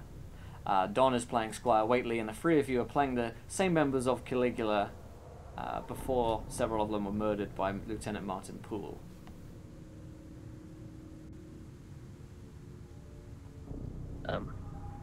So you found it, sir. Yes, I found it, but... And have we just... Is this happening, like, in simpatico? Did they just fire gunshots at the door? Absolutely, yeah. You believe... Oh, right. Yes, as one other note, Right. you believe that members of the Symphony are going to arrive shortly in order to take the same artifact. But as I mentioned before, I think that they're going to send their agents here. I don't see anyone. This could be some sort of strange magic that they're using to distract us. It wouldn't be the first time. I don't like it, sir. No, me neither. Now, please. There is one man in particular that is a very great danger to us and our organization. He wants nothing more than to use this book for evil purposes. I need you to go and find this man. Are any of you familiar with a Martin Poole? I've heard the name before. Yeah, isn't he one of those symphony cronies? Yes. He's a real piece of work, Martin Poole. His symphony, as you know, are, well, they believe in a certain singular order, and Martin is the pinnacle of that vision. He believes himself to be greater than others, all others, and he would use this book to put himself into a position of great power. Now, are you prepared to go out right now? I know you've just arrived, but there's no time to waste. Yes, sir. Yeah, we'll just kill this guy, don't worry. Yeah, there's no time like the present. We're going to cut to just outside of the manor. Lindy, do you want to describe your character for us? Yeah, sure. This lady is wearing a dress, and she has long, kind of chestnut brown hair, all tucked up neatly into a bun. She's wearing the dress is layered with lace, and she looks very elegant and dainty, but a bit southern in fashion. Maybe she just came up from Georgia or something. And she's got her handbag, and she checks, opens it up, pulls a pistol outside of it. She's very pretty. Very, very pretty. And looks kind of a little bit striking resemblance to Lou. But different. She doesn't have Lou's eyes, and the facial structure is a bit different. But she kind of goes, well, I know what I need to do.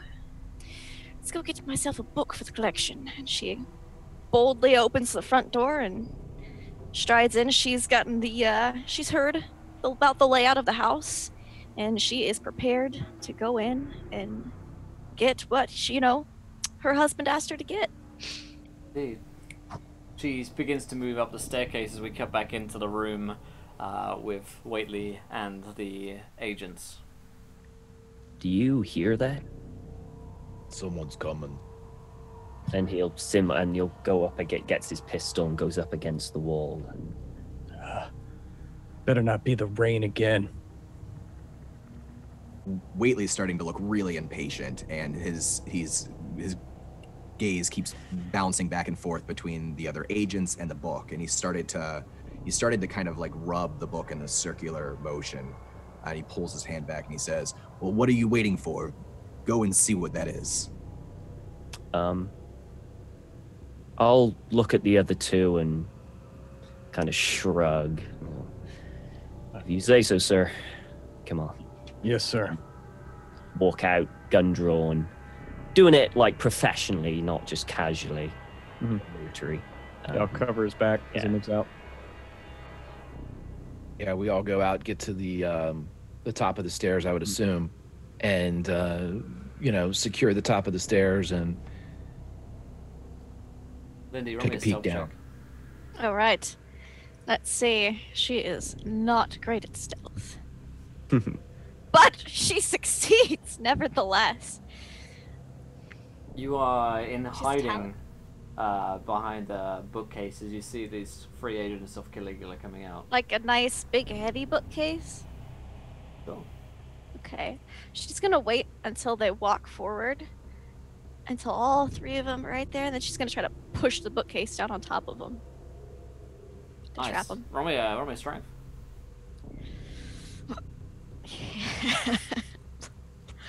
Margaret Poole is a badass. Absolutely, she is. So the 3 of you are surprised as a bookcase that you're close by to just kind of like pushes down hard. You can all roll me dex checks to get out of the way of this thing.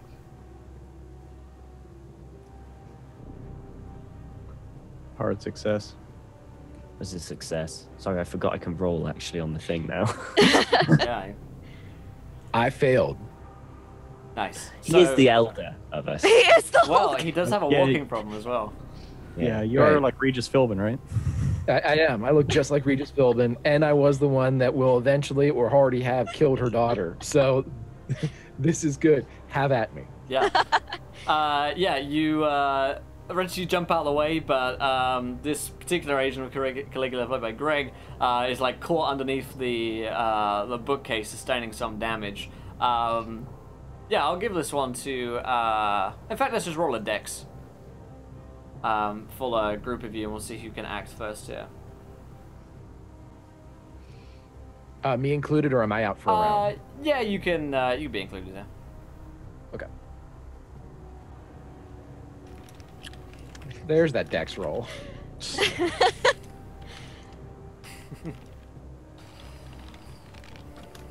Nice. Beautiful. So, yeah, we're gonna keep Greg's agent out for one turn as he's been crushed beneath the bookcase. So first goes over to Lindy, Margaret Poole. Yes, she is going to.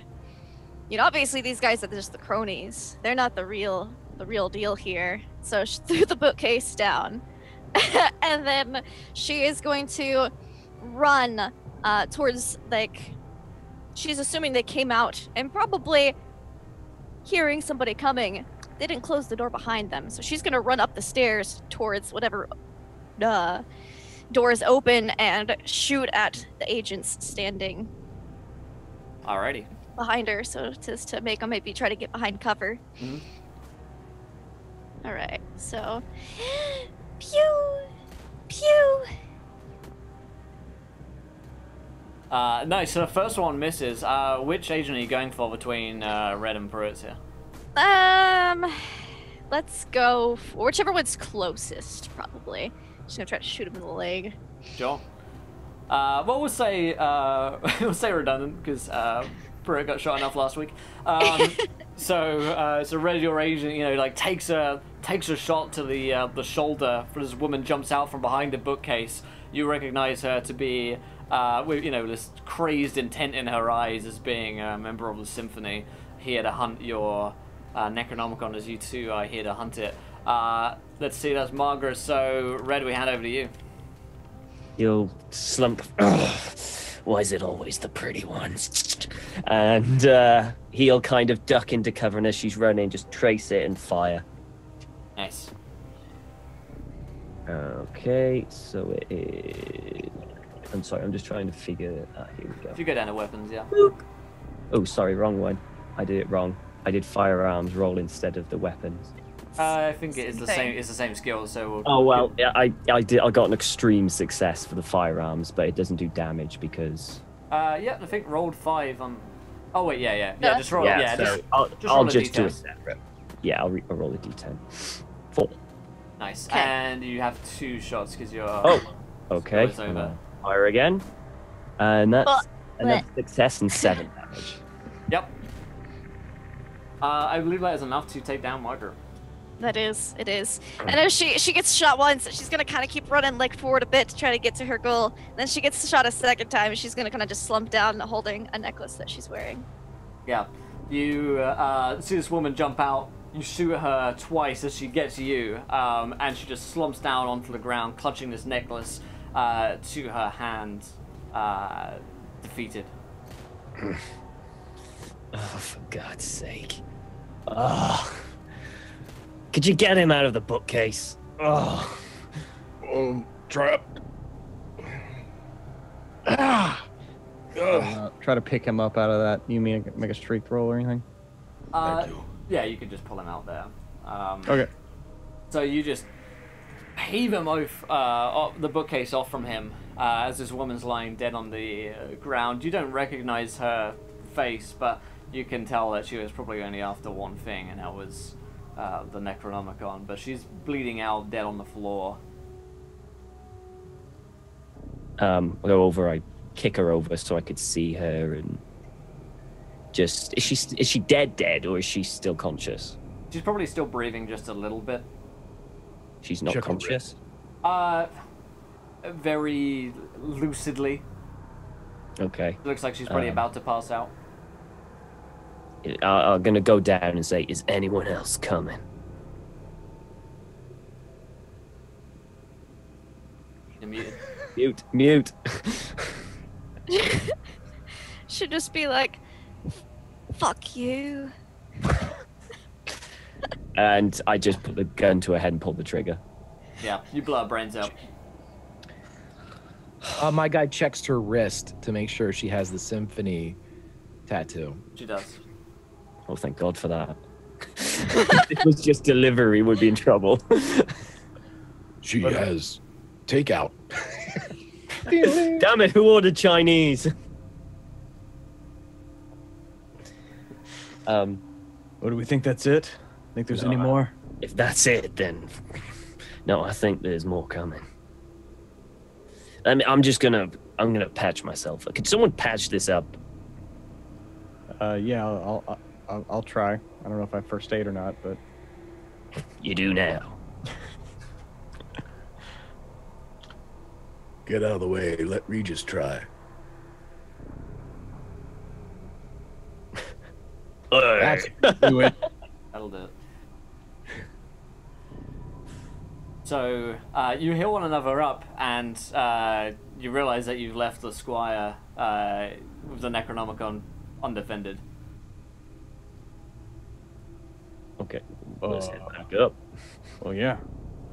Go back upstairs. You head back up the stairs. Don, what will I find? So the squire heard the gunshots. He heard the bookshelf, but he wasn't really perturbed by it. He had opened up the book while they were out. But something in the back of his head at some point clicks that he needs to go. He needs to go, and he slams the book shut. And just a couple of moments before they arrive, he utters a word of power and vanishes. Really walk into an empty room. Where the hell's the squire? What the hell? Do you think How do he we get ran? paid? He left a note on the desk that says, "You'll get paid when you finish the job," and then says Martin Poole underneath. All right. Well, suppose we better go. Y'all want to go get coffee first? Oh, yeah. I hope he's a bit more of a challenge than that one. Somehow still I gonna- can, though. We're still gonna have that barbecue on Sunday. Oh, yeah. With that lovely family of yours. Right. Yeah, you guys come on over. They're looking forward to seeing you. Be awful if you weren't there. It would be terrible. How many days are you from retirement, man? I mean, Yeah. What time is the barbecue? Because my kid's soccer game is early in the morning, so. oh, that little Jimmy certainly is growing up. Yeah. Yeah, we got soccer. Then we got my retirement party. Then we got that christening. Then Yeah. Yeah, he's starting high school next week, so. Can't wait. Oh, it's wonderful. That's wonderful. Absolutely. That's the best news. We're so lucky. You know. The middle-aged woman Group who hug. you've murdered outside bleeds out on the floor as you've blown out her brains just outside. But we cut away from that scene and instead return to another one. There is a man outside. It's a sunny day in New York, and a man is waiting at a cafe. He's recently paid for the rest of their food there as he waits nervously, anxiously for them to return from the building opposite the street. It's Jameson. You will recognize him as he at all times wears something of a pilot's uniform, and he's waiting nervously for the three of them to return. Across the street, he's constantly eyeing up the street from which can be heard gunshots and gunfire, muted as it's in the distance. And a few moments later, bloodied and wounded, figure steps out from the flat. Jameson waves you over. Quick! And he leads you into a back alley.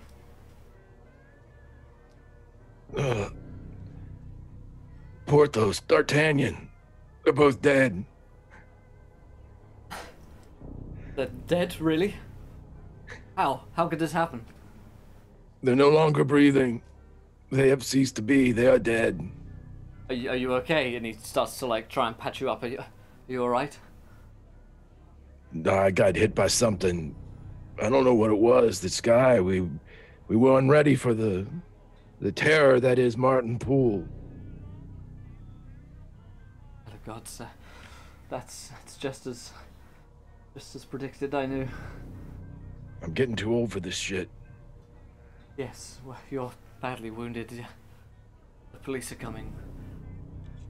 Looks like you just ran out from here and managed to make it into the back alley before.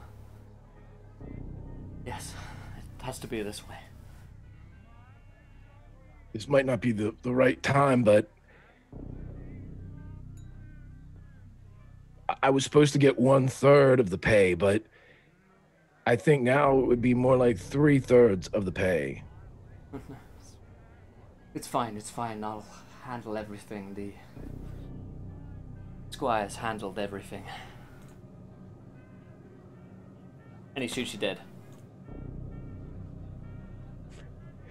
4 days from retirement. And Jameson, I'm sorry. As the pistol is pressed to your chest, goes off, and blood sprays over him. He kind of wipes it off. Yes, I'll. And he's as if he's talking to someone that no one else can hear. Bring the others. I'll bring others, yes. And he disappears into the dark alley. We return.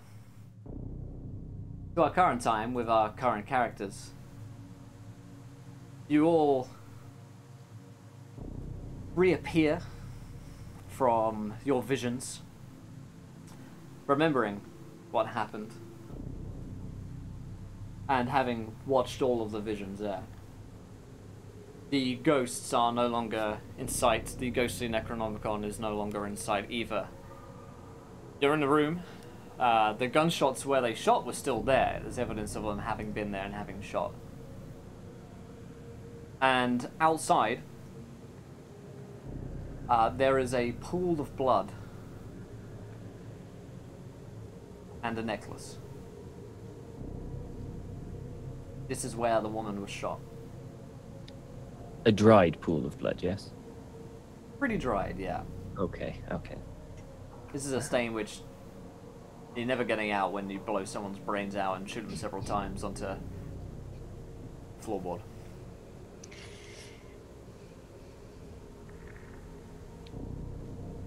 And we remember all of this, correct? You- Like we remember our yes. parts and all this. You remember all of this? You remember the people's bodies who you were inhabiting for a while or just living through, watching with them?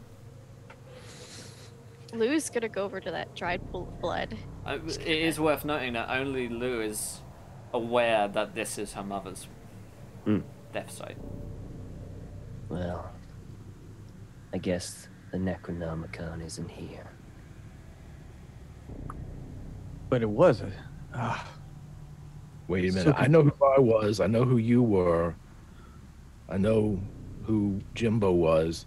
He points to Garen. Who you? I was Whateley. I was Squire Whateley. Where did you go? Yeah, What'd you do? He's trying to separate his mind from the Squire's. Like before, it's very disorientating. But he'll say he was obsessed with the book. He was obsessed. He wanted to get them out. He wanted to send them away so that he could have the book. And then he said a word. He cast a spell, and he was gone. I don't. Does Garen know where he went? Does Garen have any inclination? The only thing that Garen remembers is hearing a orchestral symphony, both jarring and dissonant, and that's what the last thing he heard when he was Squire Whateley. He starts putting some pieces together as he remembers that. He says, the first time we saw or heard Martin Poole was by that church. Remember the church with the chorus?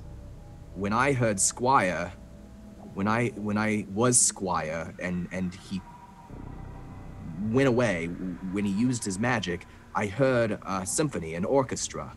I heard music.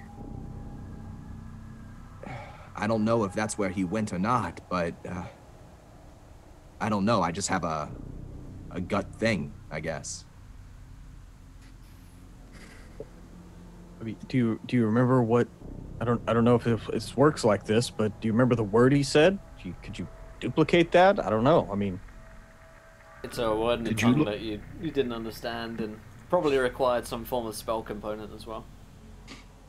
There are a lot of things that I've studied in my life, but I don't study occult rituals. I don't study spells. I don't know. I can't remember the word. Did you you read the book though? That's Whateley book. Yeah, he opened the book and he started to read it, and then he shut it, and then he went. So Whateley can read the book that fried the dock. He can read it. He can, but I think it was getting to him too. I think it was getting to his mind. He wasn't all there. Jolly turns to Lou. Who are you? You the woman? Lou's she's at this point, she's kind of just kneeling next to the blood stain on the floor and kind of just maybe like tracing around it a little bit, and she picks up the necklace. Yeah. That was me mum.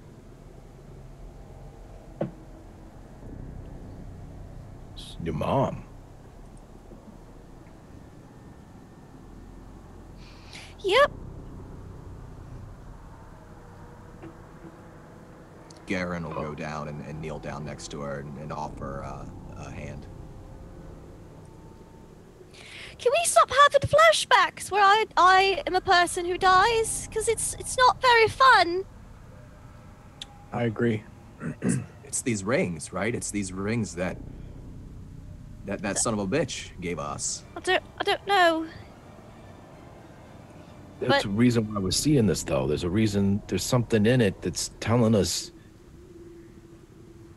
And Will, I heard the last couple sentences that Jameson said as he was over top of me, right? That's Or right. the agent, right? Yes. I heard him say, "I'll get others," right? Absolutely. Okay, well, Jolly would relate that to them.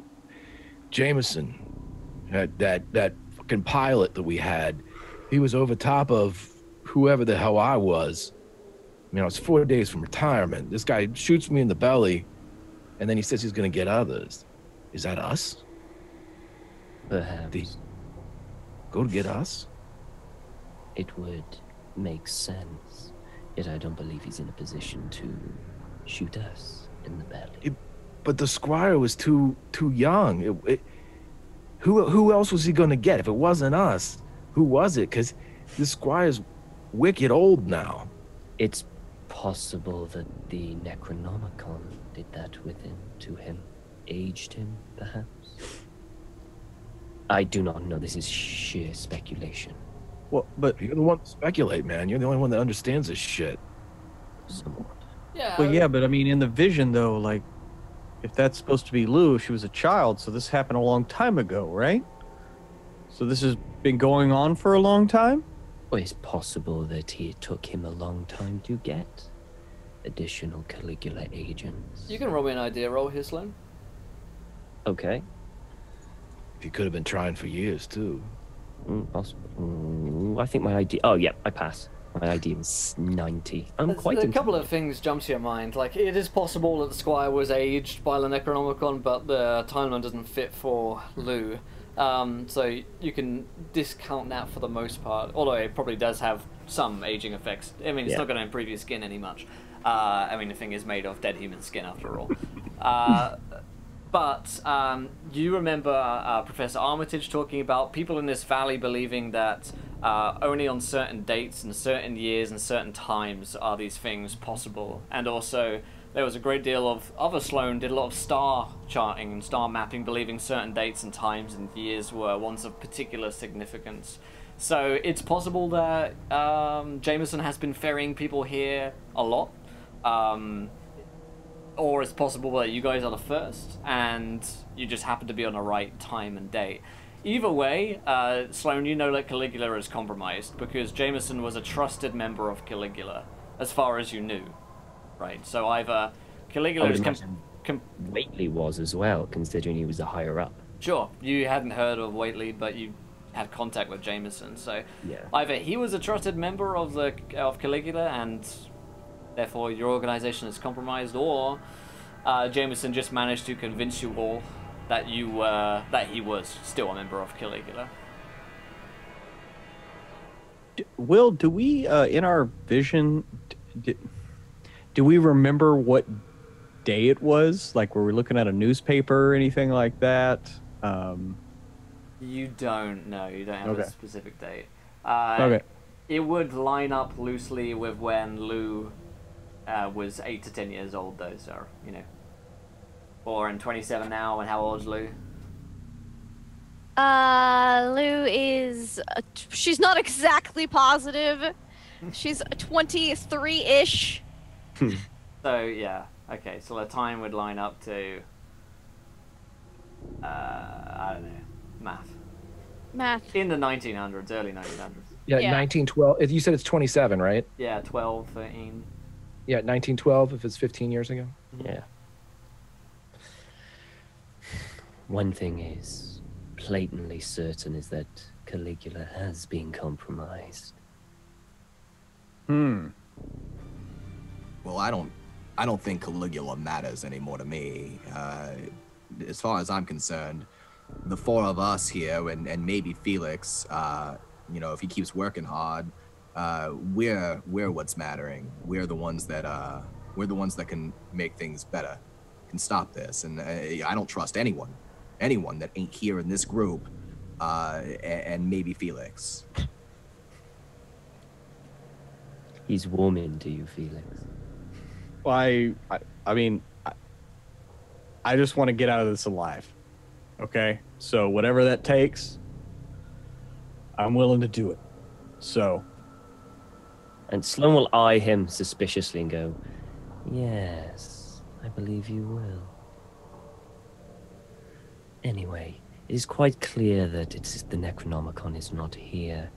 And with what Garen told us, it seems like we'll be heading to the church next. Have we tossed the manor? Like, do we feel pretty confident at this point? Well, we haven't tossed done the the upstairs. downstairs. Yeah, upstairs is definitely checked for Necronomicons. Came up blank, but downstairs he hadn't looked.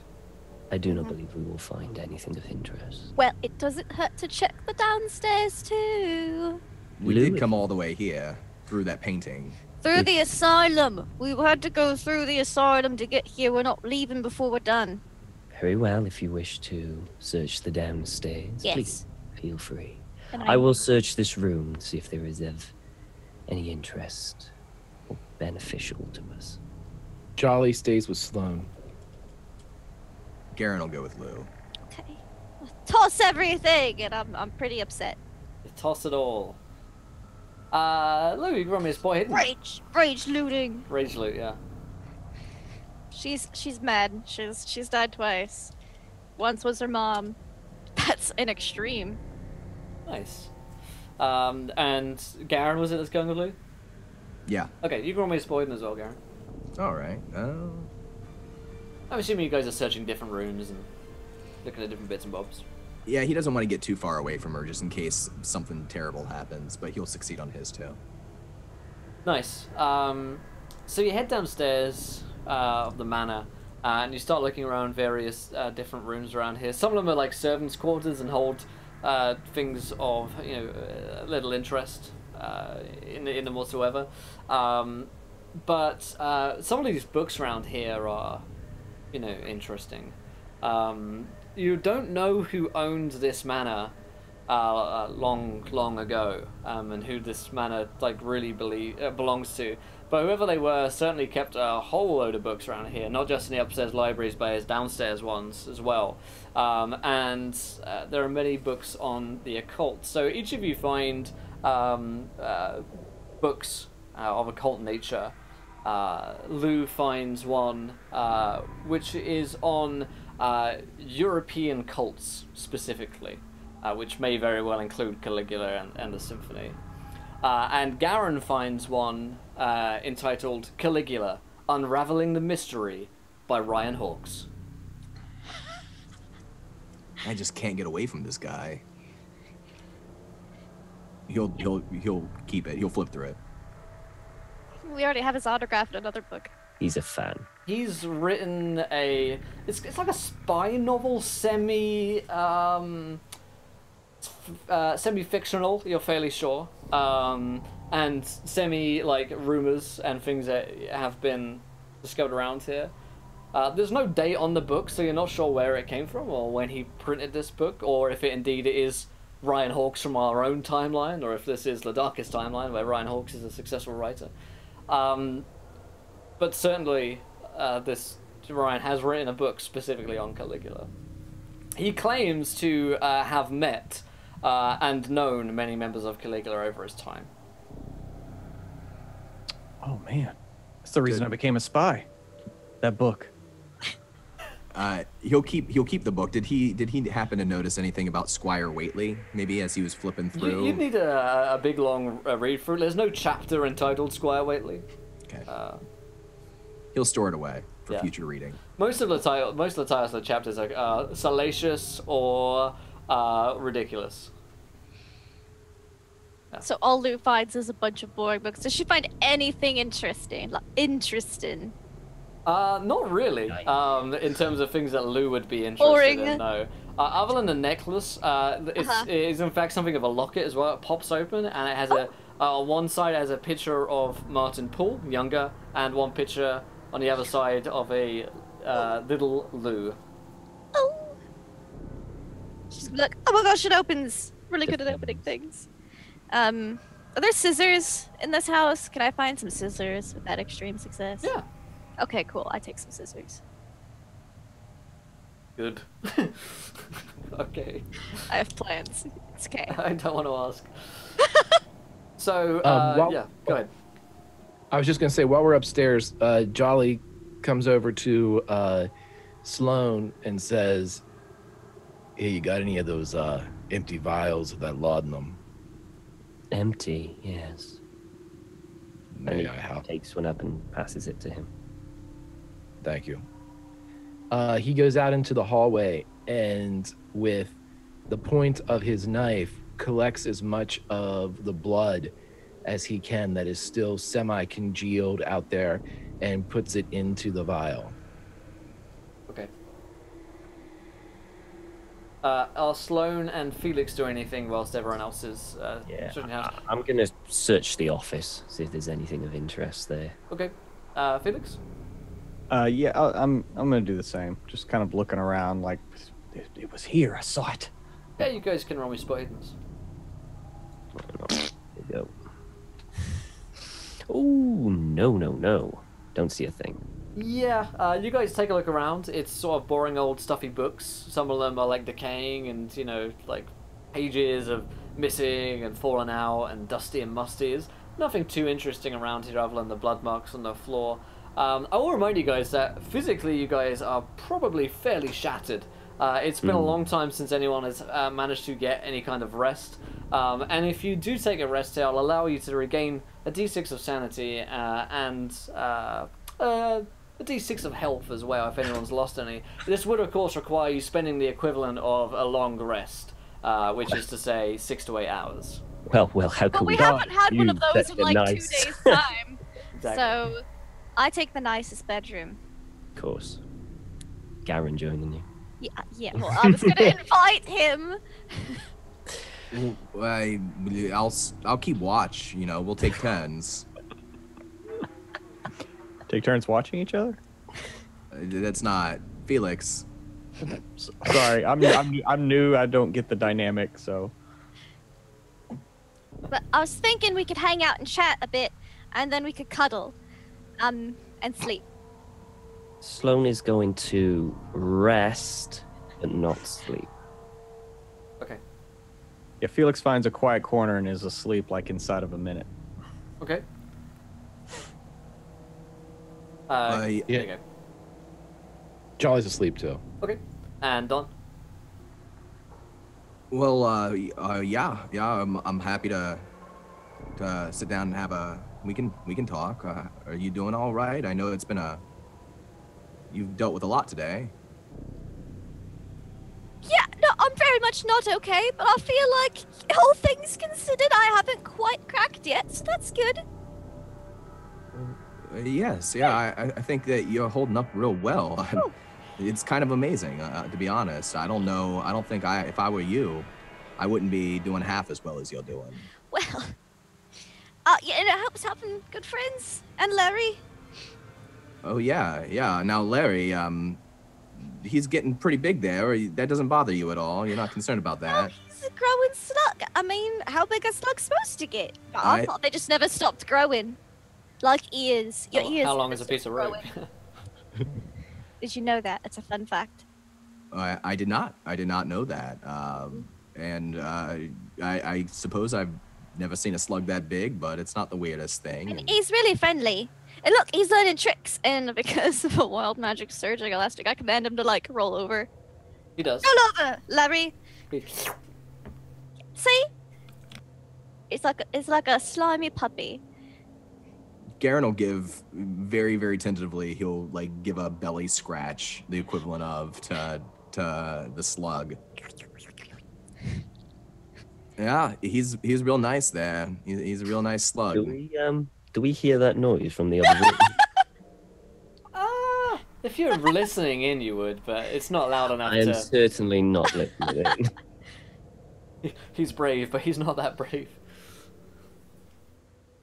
But yeah, Karen, just between you and me, I think I might be starting to crack a little bit. Things have been really crazy. Like, I found out I have parents, and that I died, and that my mum died, and that my dad's apparently evil, but he doesn't talk evil, but he's evil. And there's cults, and it's all sorts of stuff.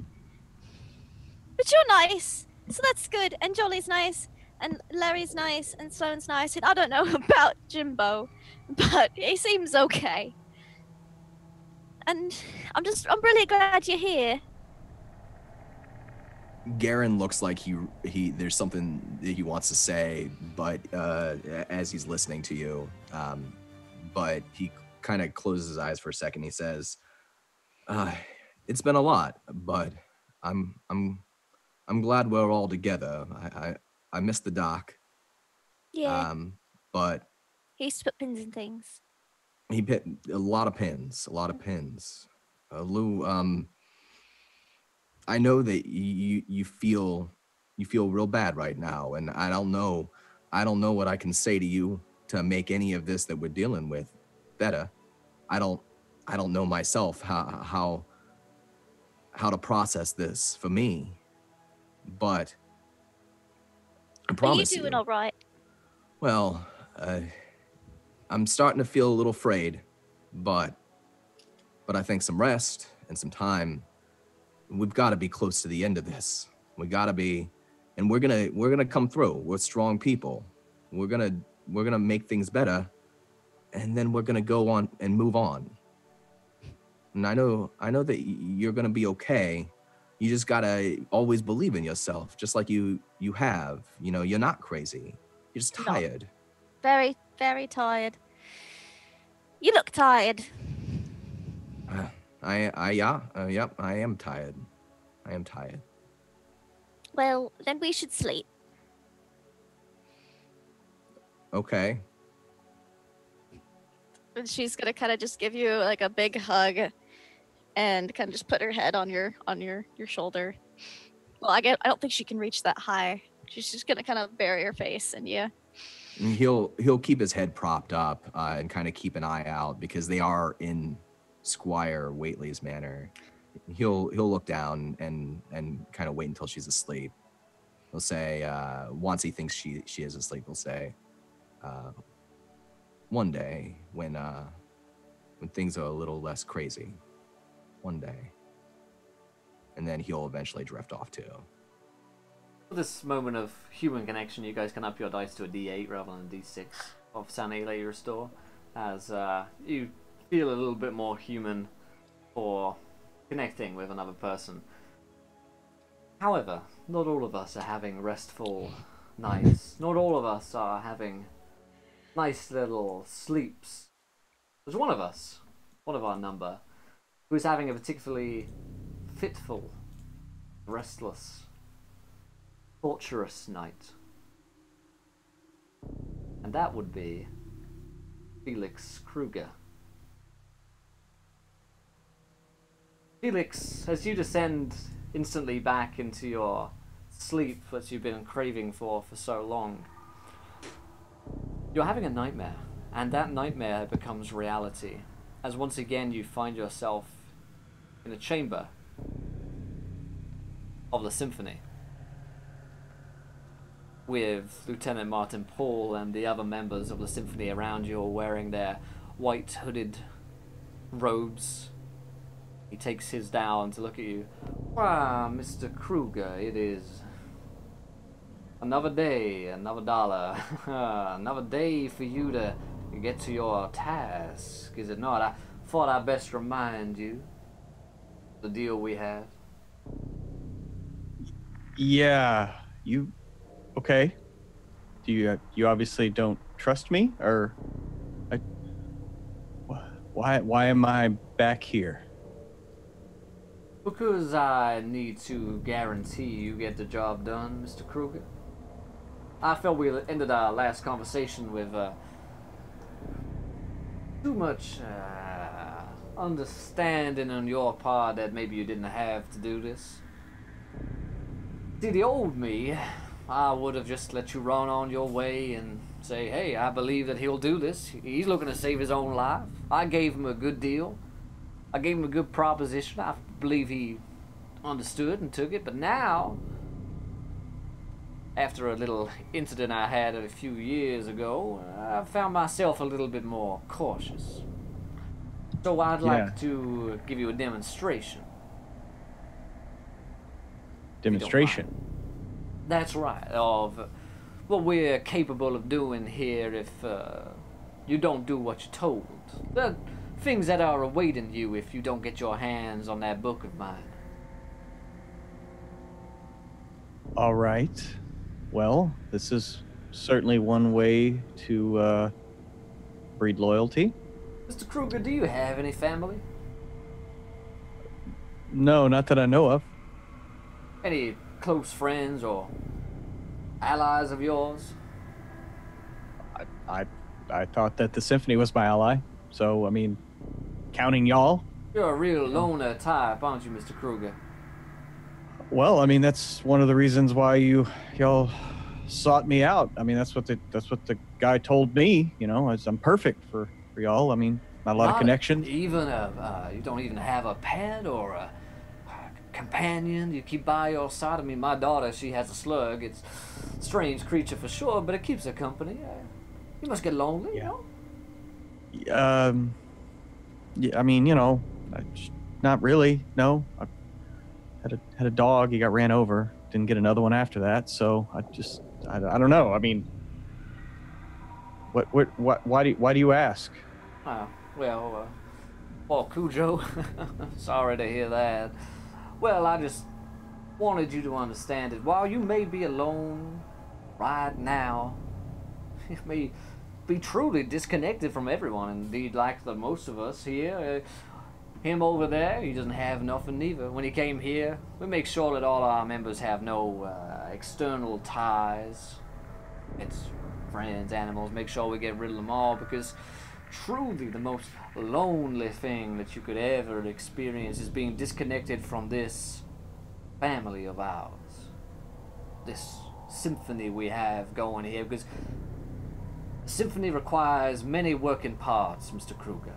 Now, I'm no musician myself, but I understand that in music we need different pieces going on. Now, you may have no family yourself, but you did have one in role at very least. Timmy. Oh, sweet boy, wasn't he? Yes, he was. Even though, of course, he had no idea you weren't his real father, it still must felt like you had some kind of connection to him. And oh yeah, I guess I must have slipped my mind. Well, he's part of our symphony too. When you're involved in it, it feels like we're all one big collective. But I want to show you what happens when a single piece of our symphony, when one musician strikes a wrong note, when someone does something which is a little out of place, it ruins the whole thing. I don't want you to ruin anything, Mr. Kruger. I wouldn't want you to step your foot out of place or think that you're above anyone else here. Well, I mean, what have I done to show any disloyalty? Oh, I've done everything. Absolutely nothing wrong, Mr. Kruger. I just need you to understand what will happen if you do. See, I don't trust anyone nowadays. I don't trust you, Mr. Kruger, even though you have not betrayed me yet. So, and he gestures to the center of the auditorium, which previously I haven't looked at, but all of the figures have been gathered around it. And you see little Timmy. And he is on an altar. Oh.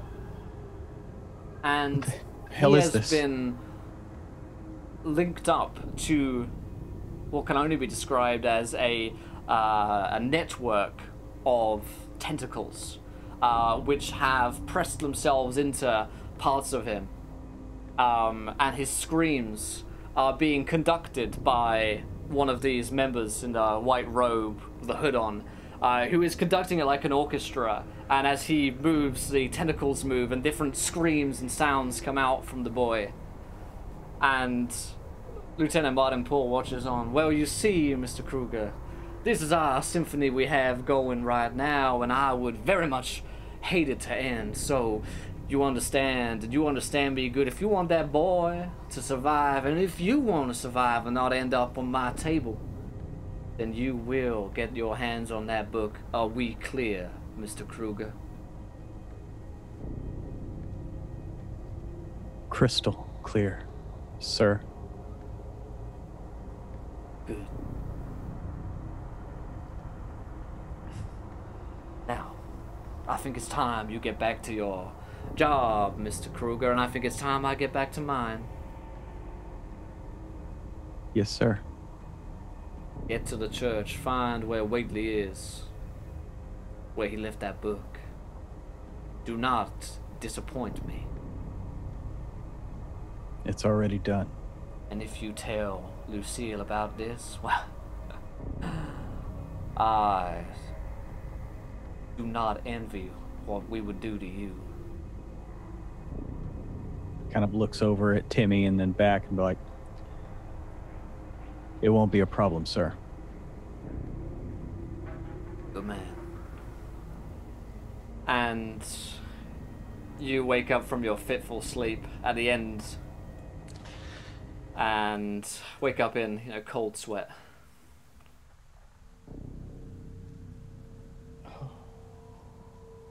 Fuck me.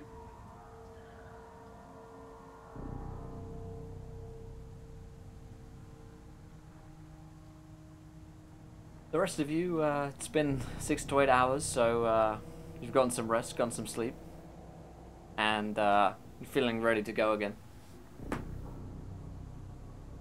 I think Sloan was probably been awake and might, I don't know actually where Felix slept, but as he sees Felix, he's just gonna see obvious. I'm assuming you're kind of like visibly knackered and... Yeah, I mean, it looks like Felix has had a rough night. Mm-hmm. And he's be sitting in a chair, and he's... Bad dreams, Felix. Well, Sloan, have you had a good dream since all this started? I have never had a good dream.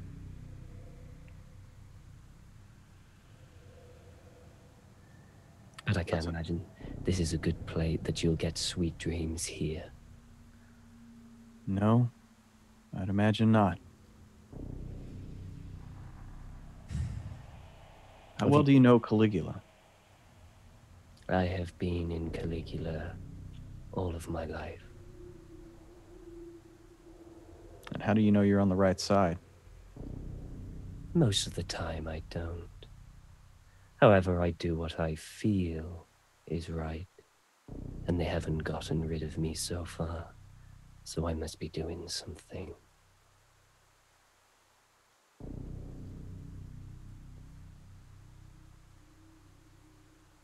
If you want my advice, you do what you believe is right. And if it was, well, maybe you'll survive. Yeah, maybe. Of course, we could already all be dead. Quite possibly.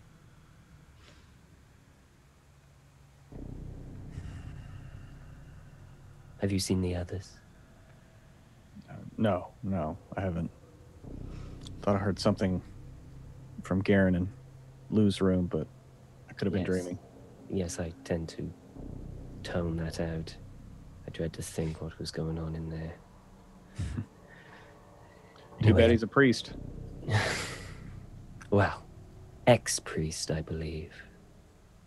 You must have quite a built-up frustration if you get what I mean. Oh, yeah. It's written all over his face. I mean, Well, let us find the others, shall we? yes, yes. And Sloan will just get up, dust off his pink little dress and the doctor's coat, and start trying to find the others. Yeah, you can find where Garen and Lucille are. Is Kip up at this point? Yeah, he'd be just kind of hanging out, not really looking at anything, just waiting for the others. Sloan will walk in and ask, "How did you all sleep?" Lou is pretending to still be asleep to trap Garen there for extra cuddles. In that case, I'm asking. I'm asking Jolly, "How did you sleep?" Oh, surprisingly fucking well, man. I mean, it's like a creepy old house in some type of alternate dimension, but damn, whew, out like a light, just boom. Like I was back at the home in Baltimore, just boom, out. That is good. That is good. Nice. At least one of us slept. Oh, well, it sucks for you, but thanks for asking. Well,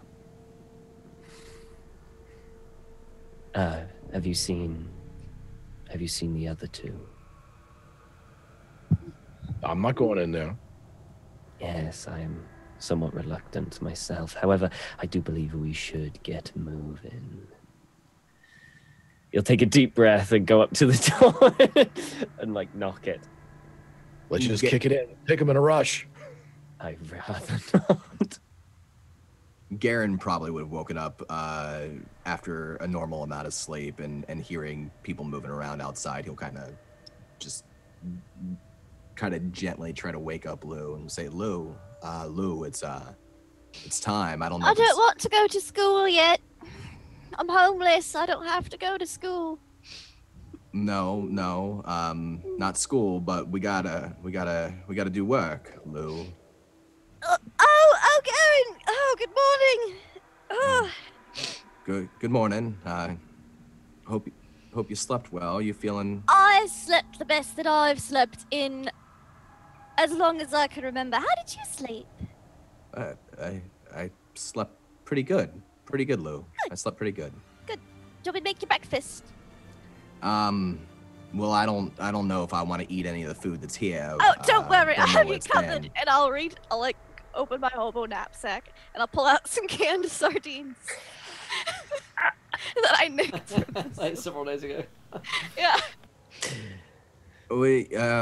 I guess I should have some protein. Yes.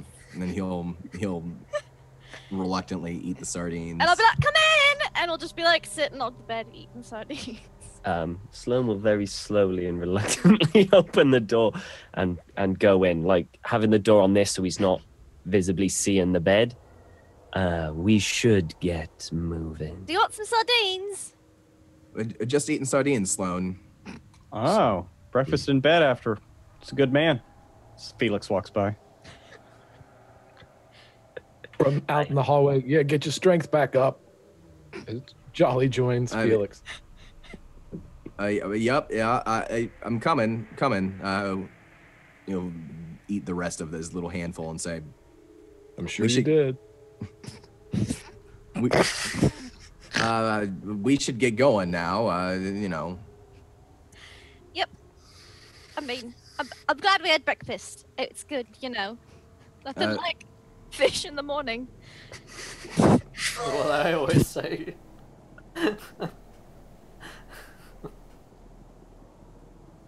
Yup.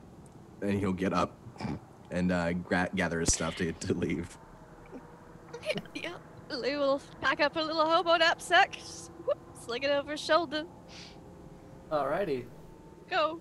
So, you guys head outside. It is, for the first time since you've been to the manor, not raining. Oh, thank God. It's actually sunny outside. So is the mansion still covered in fog all around? The fog has dissipated as the sun has burnt it away, so you're looking at a not dissimilar scene to the very first time you were here in a vision before, Sloan. It's a sunny day, you can look out, see the mill. The haze is still active, but it seems like traversable. There is a path back to Dunwich from the manor. Hmm. There aren't giant, abominations out in the fields. Oh yeah, it's daytime Yes. and it's sunny. Perhaps we should carefully walk through the mists and keep to the shadows while we approach the church. But yeah, definitely during the day. You don't want to go anywhere near that place at night. No. Okay. We would like to It's quite a walk back from the manor to Dunwich, so it's going to take you several hours if you want to walk there. Is there a conveniently placed car nearby? Well, we had a car, but we left it at the edge. Well, I mean, we arrived here through a painting, so True enough. Unless there's a conveniently placed car, There are no conveniently placed cars. I There are guess. inconveniently Is placed there a cars, which are wheelbarrow? several miles away. Yeah, Yeah, sure. There's a wheelbarrow. You know, Is there a we, painting of a car? Right. we can take turns pushing each other in the wheelbarrow back to town. No, that's just Like a car. No, it's fun. If there's a hill, you just gotta let go. Okay, or Son not. starts walking. We gotta walk, guys. Yeah, Felix walks ahead of everyone. Yeah. I'm gonna follow in the footsteps of Felix. So if he's navigating his way through the mist, I'm gonna follow. Garen and Lou, you're invigorated by your breakfast of sardines, the breakfast of champions.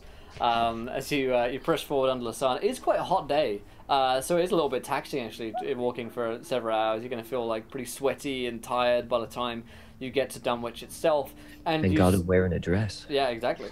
And you see, looking around, that people are going about their business as per normal. There are still these smoking remains from the auction house from the other day, which was burnt down, and there's still like police and like wreckage crews on it. It seems like Dunwich is quite a large police force. But people are going about their business. You would know, however, from what Joe Osborne has told you, that most of the people here are not as they seem. And the sunlight shows them to be kind of normal people, and when either the light of the Necronomicon or the nighttime comes, they turn into stranger things. If I put my mask on that we got from the Believers, does anything look different? It does. When you put the mask on, you can break the veil of reality a little bit. You can make out some of the features of these people. Many of them are the abominations that Dr. Carrington been has seeing, created, that is just sort of placed here in and around the asylum, and seem to be going about their business. They seem to be programmed to do the same tasks over and over again. So it's a bit like walking into A video game. yeah, a video game, or a simulation like the episode of Rick and Morty. Where people are just sort of doing the same tasks over on repeat. There's one guy saying, yes! Over and over. Yes. But for the most part, things seem normal around here.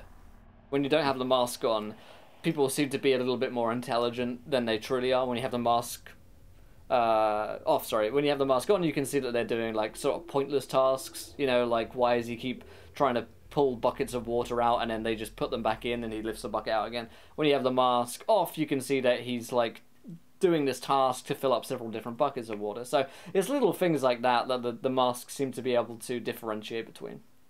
Okay, I informed the rest of the group about this because I think I'm the only person who's really been like experimenting with the masks. Mhm.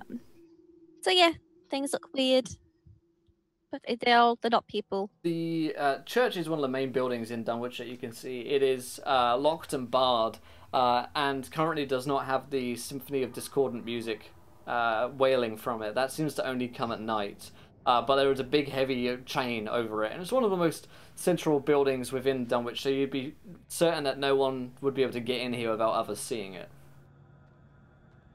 Okay. Is there a chimney? There is certainly a roof to the church, which looks like it might have roof access to the bell tower. Okay. Sorry, go ahead, Lou. I was just gonna say, should we go let Mr. Osborne know, Joe, what we found? That we didn't find anything in the manor.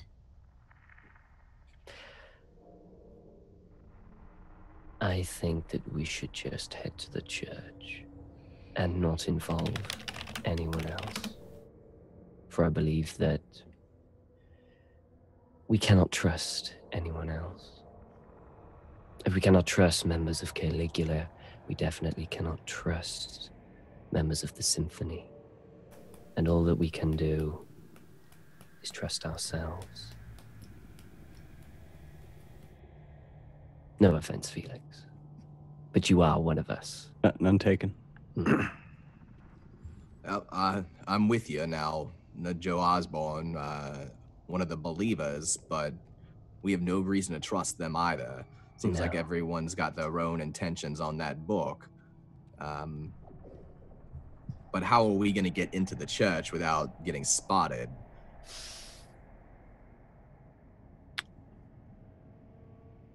The only time that it was not barred was at night. Oh, it's completely barred at the moment, is it? Big iron, heavy chain over it. Looks like no, don't want anyone going in there. No window access. The only thing would be the roof. Is there a bell tower? Yeah. Okay. The access, if possible, would be from the roof. There's no building adjacent to it, so you couldn't climb up and like jump over. You'd have to like scale the church. How busy is the area around the church? Pretty thriving. When Lou has the mask on, many of them have their eyes set on the church as though they're watching it. So it looks to be a central point for all of them, a well of power. And based on the discordant wail of music you've heard coming from there, presumably there's something or someone in there which is pretty damn bad news. Is there like a basement in the church? Like if we walk around, Presumably a church might have a catacomb, but you don't see when you walk around once anything. Yeah. I feel our only recourse is to wait until night and then attempt to enter the church. What about, does this place have like a sewer system, or is it not that big of a city? You haven't seen one, and it would probably seem unlikely. They definitely have like a well, so there is like underground water systems, but you haven't seen the sewage. A place like Dunwich, they just like chuck their buckets out, probably. Did we, fall into the river. Yeah. Do you know when we walked by and it was night? Yes. Did we see people go into the church? No, you didn't see people going in. You heard a phone conversation going in there who's suspect now to be Lieutenant Martin Poole. They have a telephone in there, and someone else was on the other end. The people walking around the village, are they all dressed the same, or have they got like, is it just like ordinary clothes? Yeah, ordinary clothes, varying different. Some look like, farmers, field hands. Others look like they might work desk jobs. If Squire Whateley has the book, and it's inside the church, but my dad was in the church last night, and if he wanted the book, why didn't he just get it then? That's if it was your father in the church. It's true. Well, Sloan, I got you a book. I don't read books, they're boring. And I'll hand him the European Cults book. Oh, I could have used this. Thank you. He puts it. Garen will provide him his book as well. He's like, I found one too. I'm done once this is through with Caligula, but Sloan, you've been with him for a long time. I think this might be interesting to you. You'll hand him the book on Caligula written by Ryan Hawks. Ah, fiction, yes.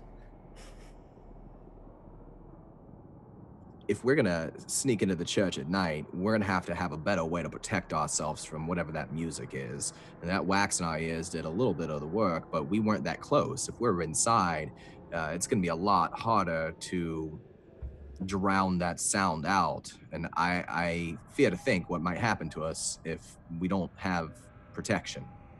Well, Isn't that, and he taps the ring, like, isn't that what this is for? Yeah, we didn't have this before. No, That's true. Maybe that's enough. What we need to establish is a way to get in this church without being spotted. Not that I know that if we just walk in that they would care. yeah. Well, there's probably roof access since there's a bell tower. When I look through my mask at the church, do I see anything different about it? Church seems normal. Okay. So perhaps we could... I was thinking perhaps a disguise, dressing up as one of them. That could work. However, Disguise. if they are in ordinary clothes, it would be awkward.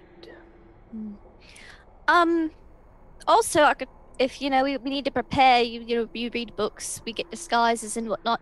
I can try to fiddle with this watch and try to fix it because it's all spinny right now. Maybe that could help do something. I don't know. I'm just spitballing now. Hey, where'd you get that watch? I found it on the ground. Is that my watch? I Lou, found that's it the in. second goddamn thing you found of mine. I found it on the ground next to the manor. I picked it up because it was shiny. Perhaps you should check if there was a hole in your pocket. No, there's a Lou in my pocket. I didn't. I promise, cross my heart, hope that I did not stick my hand in your pockets at all. None that I had. I didn't touch your pockets. Garen, I trust her, Garen. I would. Felix, I mean, you were don't just. get it. You don't have a vote yet. All right. Sorry. I don't mean, it to- I may don't mean have to press. looked like you were throwing things out of your pockets onto the ground. Why you would do that, I don't know. But I just picked them up. Crazy now, As you Lou. threw them down. You did. I saw you. You did it. You were like la la la with your Listen, left hand. if it makes you feel better to hold on to the watch, you know. I've got a set of watchmaker's Knock tools. yourself I could fiddle with it. You're fancy. Perhaps we should talk to this believer. He might know what happens when they go into the church and help us get in. Otherwise, You might know of a catacombs entrance. Perhaps. Otherwise, we wait until night and stroll in through the front door. Yeah, he's the best place to wait too. Just hanging out here is not the best idea. Yes. Yeah. Okay. Indoors. Back to Joe Osborne's general store. Mm-hmm. Okay. Mm-hmm. So you walk in, Joe sees you again, closes all the doors, shuts the blinds, and looks expectantly. Did you find it? Nope. But we tossed the whole place. It was not there. Shit. Then, did you find out where it might be? That was my best guess. The church. Probably the church. Okay. Well, that's not gonna be easy to get in there, neither. But it's closer, so you don't have to go traveling too much, at least. Past all those fucking slime creatures. Okay, I know there's something down there in the church. I can hear it late at night. I hear a rumbling, like a great machine. Like the sound of tortured steel. Like are they like digging? Yeah, maybe. Could be a lot of them are in there at all times. The people around here doing some form of task, but also it's the big organ in there is what sends out that huge symphony. Do you know? Yeah. Sorry, I was gonna say, do you know if there's any kind of underground like catacombs or caverns running through here? Well, presumably the well must be connected to it as well. Yeah, it runs along the river, so I'd imagine it would at least get you close. That might be worth looking into. Other than that, you could try going in at night. It's just that you'd be hearing that sound. You need some kind of protection. How loud is this organ? Like, how many pipes are there? Don't know, lass, but a fair few of them. You think if we stuffed a bunch of stuff in the organ, it would break it? Maybe if you could get inside. Okay, Might draw a bit of attention, though. that's true. So we either walk through the front door or we go through a well and hope that it goes near the church. I'll get you on the ground. You'd be able to hear how close you were to the machine down there. Be able to hear the rumbling. Probably break yourself through. I've got a pickaxe or two you could take. We could at least try it out before nightfall. Yeah, I agree. It's better than going in through the front door. And if we can't, we come back, We'd try to go through the front door at nightfall. Well, there's a well out back. You could go down that one and find your way through. Shouldn't be too hard. Okay. Do you have a pickaxe? Yeah, he goes and gives you some sort of like basic equipment, a couple of pickaxes. Thank you. While he's getting all the equipment together, Lou's gonna be like in the corner just fiddling with the watch and her fancy watchmaker's tools. All right Just- then. Joe, this well, is it dry? Are we gonna have to swim? Like, No, it's all dried up, that one. It connects to the other, so. Are oh. they all dry? I don't know. I never tried one, but probably. If that river sludge out there is anything to go by, I doubt there's much flowing down there, or if there is, I mean, it's not gonna be good. Yes. I do believe it is our best shot. I think it's worth at least further investigation. Yes. Okay. So do you guys want to go down into Yeah. the well? I'll go. Well. Mm-hmm. Yeah. Yeah. I'll get a shovel. I'll take a shovel with me. Yeah, it's easy to Yep. jump down there. You know, you get some rope and whatever. Joe will help you out if you need extra, and lower yourselves down without any required checks or rolls. Can I steal more sardines too? Absolutely, you can take Okay. all of his sardines. Yeah, you find yourself down in the darkness. Joe will, like give you a lantern if you need any other source of light to light the way. And it's like 10 feet across, low ceiling. This isn't meant to be traversed by anyone really, except like a maintenance guy, maybe once every 5 years or something. So it's not really like a modern sewer where you've got like sidewalks or anything like that. So there is a very sort of like thin layer of the sludge from the river. Much of it looks like it's dried up, and it turns into like kind of dry brown sludge mixture, which you have seen in the creatures here at night. They're the things that you walk in, basically. Down here, it looks like it's just sort of dried up and hasn't turned into anything it's sentient. But you definitely now get an understanding that the things up there are probably also derived from the contamination in the river down here. You push your way forwards towards where you believe the church to be, based on general navigation. If you head north, you probably make your way over there to the church, and you do indeed begin to hear this loud, dark sort of moaning and tortured metal comes through.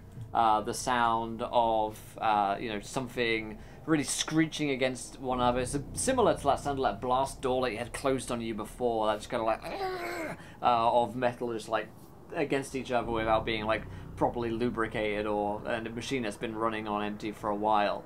As you get down here, and it does rumble. You can feel it beneath your feet. You come to an end of a wall which looks like it's been boarded up with sort of wet clay fairly recently as well. It looks like this wall has been erected. It doesn't look like it's been here for a long time. That's where the sound is coming from. It would seem that perhaps they are digging to find, what was it the believers said? That there was something hiding underneath us.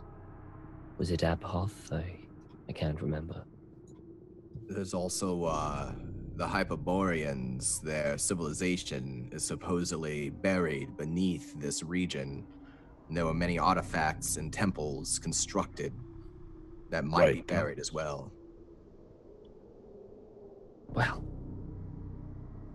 I guess we know what they're looking for, but we must get in. Right, old treasure hunt now. Guess we keep going. You're gonna have Sloan, to, kind of pickaxe the wall to take it down. It's fairly easy to do. Sloane's gonna sit down and just wait. Yeah, Felix will pull out a pickaxe and start working at it. Yeah, Jolly will help him. I'm liking you more and more, Felix. Just when you don't have a vote and then like you help with this type of shit, I like it. Thanks. I appreciate that. No problem. The two of you start working away at the clay, and eventually the wall is, you've got a space big enough to come through, and about 10 feet in front of you there is a large hole in the ground which descends into darkness, which is where the sounds of tortured metal and is coming from. But Felix, you hear something else as well. You hear a distant symphony, one which Felix recognizes all too well to be the screams of young Timmy. And that's where we're going to end tonight's episode of Call of Cthulhu Nameless Horrors, my friends. Oh boy. Will they save Timmy? Will the party descend into the hole of eternal doom? Find out next time on Nameless Horrors. Yes is the answer to all of the above, yes. At least they're going to try. But yeah, we're going to call it there for today. We're going to jump into the next game here in just a few minutes. Sans is here. Stick around for that show. It's going to be a blast. But if you enjoyed tonight's show, let us know. And of course, if you haven't followed the show yet, hit the follow button and join us. Go back, watch the previous episodes of Nameless Horrors, because you'll be in for a treat if you go back and watch those. And of course, we've got, what, 3 more episodes? Yeah, 3 more episodes before we finish off the season. So things are starting to come to a head, and it's getting exciting. But let's go around the cast and crew. What do we think of tonight's game? Let's go in reverse. Let's start with Pruitt. Well, you always manage to do it, Will, you son of a bitch. So, you know, we'll see what happens. Actually plucking at Felix's heartstrings a little bit, torturing Timmy. Yeah. Because in Call of Cthulhu, you don't need Old Yeller. You just follow the sound of the screams to find Timmy down the well. Yeah. So, yeah, I can't wait till next week. But, yeah, I'm Pruitt with WebDM. You can hit me up on Twitter at JPruInc. I have my own game that I run, Starward Bound, alongside Greg on Tuesday night, 6 to 9 Central. And then tonight, hopefully we'll be playing Saber Dice. We'll see. But yeah. I think we will be. I have a... Yep. Yeah. Cool. Awesome. I'll see you then, Will, and we'll see you next week. Absolutely. Lindy. Hi, I'm Laugh Love Lindy, and Lou is very confused. She is a clusterfuck of emotions right now. She's had quite the day. But I can't wait for next week. I want to just keep going. I could just go for hours and hours and hours, and I could just play this game forever. It's so much fun. You do such a great job, everybody involved. Oh my gosh, so good. But you can find me online at Laugh Love Lindy on Twitch and Twitter. All the good stuff. I do Dungeons and Dragons and video game stuff mostly on my own channel. And then on Sunday nights, you can find me on this guy's channel doing some Pulp Cthulhu stuff. And then Tuesday mornings, Tomes and Tentacles podcast gets released, which is super great. More Cthulhu. Never can have too much Cthulhu. And then on Thursday nights, on WebDM's channel, but with the other half of WebDM, playing a Tiefling Bard in a kind of like a post-apocalyptic setting. So Dope. Thank you, Lindy, as always. More revelations about Lou continue to come out, and I'm loving it. Greg. Oh, I had a blast as always, man. This is where it's at. It's 1 to 4 on Wednesdays. Call of Cthulhu, coming up on my year-long trek down this crazy well, and we ended up at a well today. I can't wait till next week. 3 episodes left. I know it'll wrap up in epic fashion. I am here for the descent into madness, and I would not. This is the ticket for the ride I always want to be on. I cannot wait. Grimjack21502 on the Twitches and the Twitters. See me tonight on Unmade Gaming's channel where we do a little City of Mist. On Saturdays, you'll see me on Learn by Play, D&D channel 6 to 9. My own channel, Grimjack21502, with Lindy. We do a little Pulp Cthulhu Sunday night, 7 to 9. And also on my channel, starting in April, we are going to do a little Firefly RPG, which will be starting on Fridays, 2 to 4, and I think it's the 27th is the first day we do that. So we're going to take back the black, take back the sky. Let's have some fun. Awesome. Later, guys. Don. As always, this episode was excellent. I'm loving all of the time hopping, character body hopping shenanigans that we're getting up to. It's a great way to learn more about the story and the characters. And I feel like all of the pieces, I don't know everything, but finally things are starting to kind of come together, and I'm starting to be able to see things in my head, which I love that part of the game. Really excited about next week. You can follow me on Twitter. In the meantime, at Donathan Fry, where I'll share stuff that I write.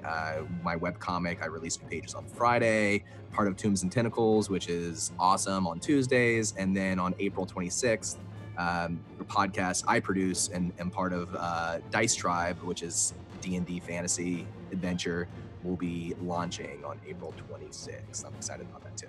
Yeah, can't wait. And Tom, Redundant UK. Yeah, again, great episode, as they always are. Fantastic. As I'm just basically going to echo what Donna said, it was a good, interesting episode. I'm loving the way that you're tying in like past information, but you're not just telling us, you're letting us play it, and I think that's an amazing way. Not only that, but it's seen from different perspectives because we're different people in that. So obviously Lou was the only one who knew that was her mother, so none of us really it's a stain. It was a woman that we barely knew. It doesn't matter. And it really is a fantastic way of expanding the story, and it just makes me want more, you know? We're going into a hole. Who doesn't want to go into a hole, you know, particularly in a game of Call of Cthulhu? So I am Redundant UK. You can check me out on Twitch, which is Redundant UK, and Twitter, which is Redundant_UK. You can check me out there. Great stuff. Well, we're going to have to wait until we go into our dark hole of fun next week. On episode, I think it's episode 13 maybe next week, so that's going to be a lucky one. Can't wait for that. But until next time, my friends, stick around. We've got Sands here coming your way in 10 minutes' time. Until then, try to throw too many net ones. Won't be laughing when you do. Good night, everybody. Bye.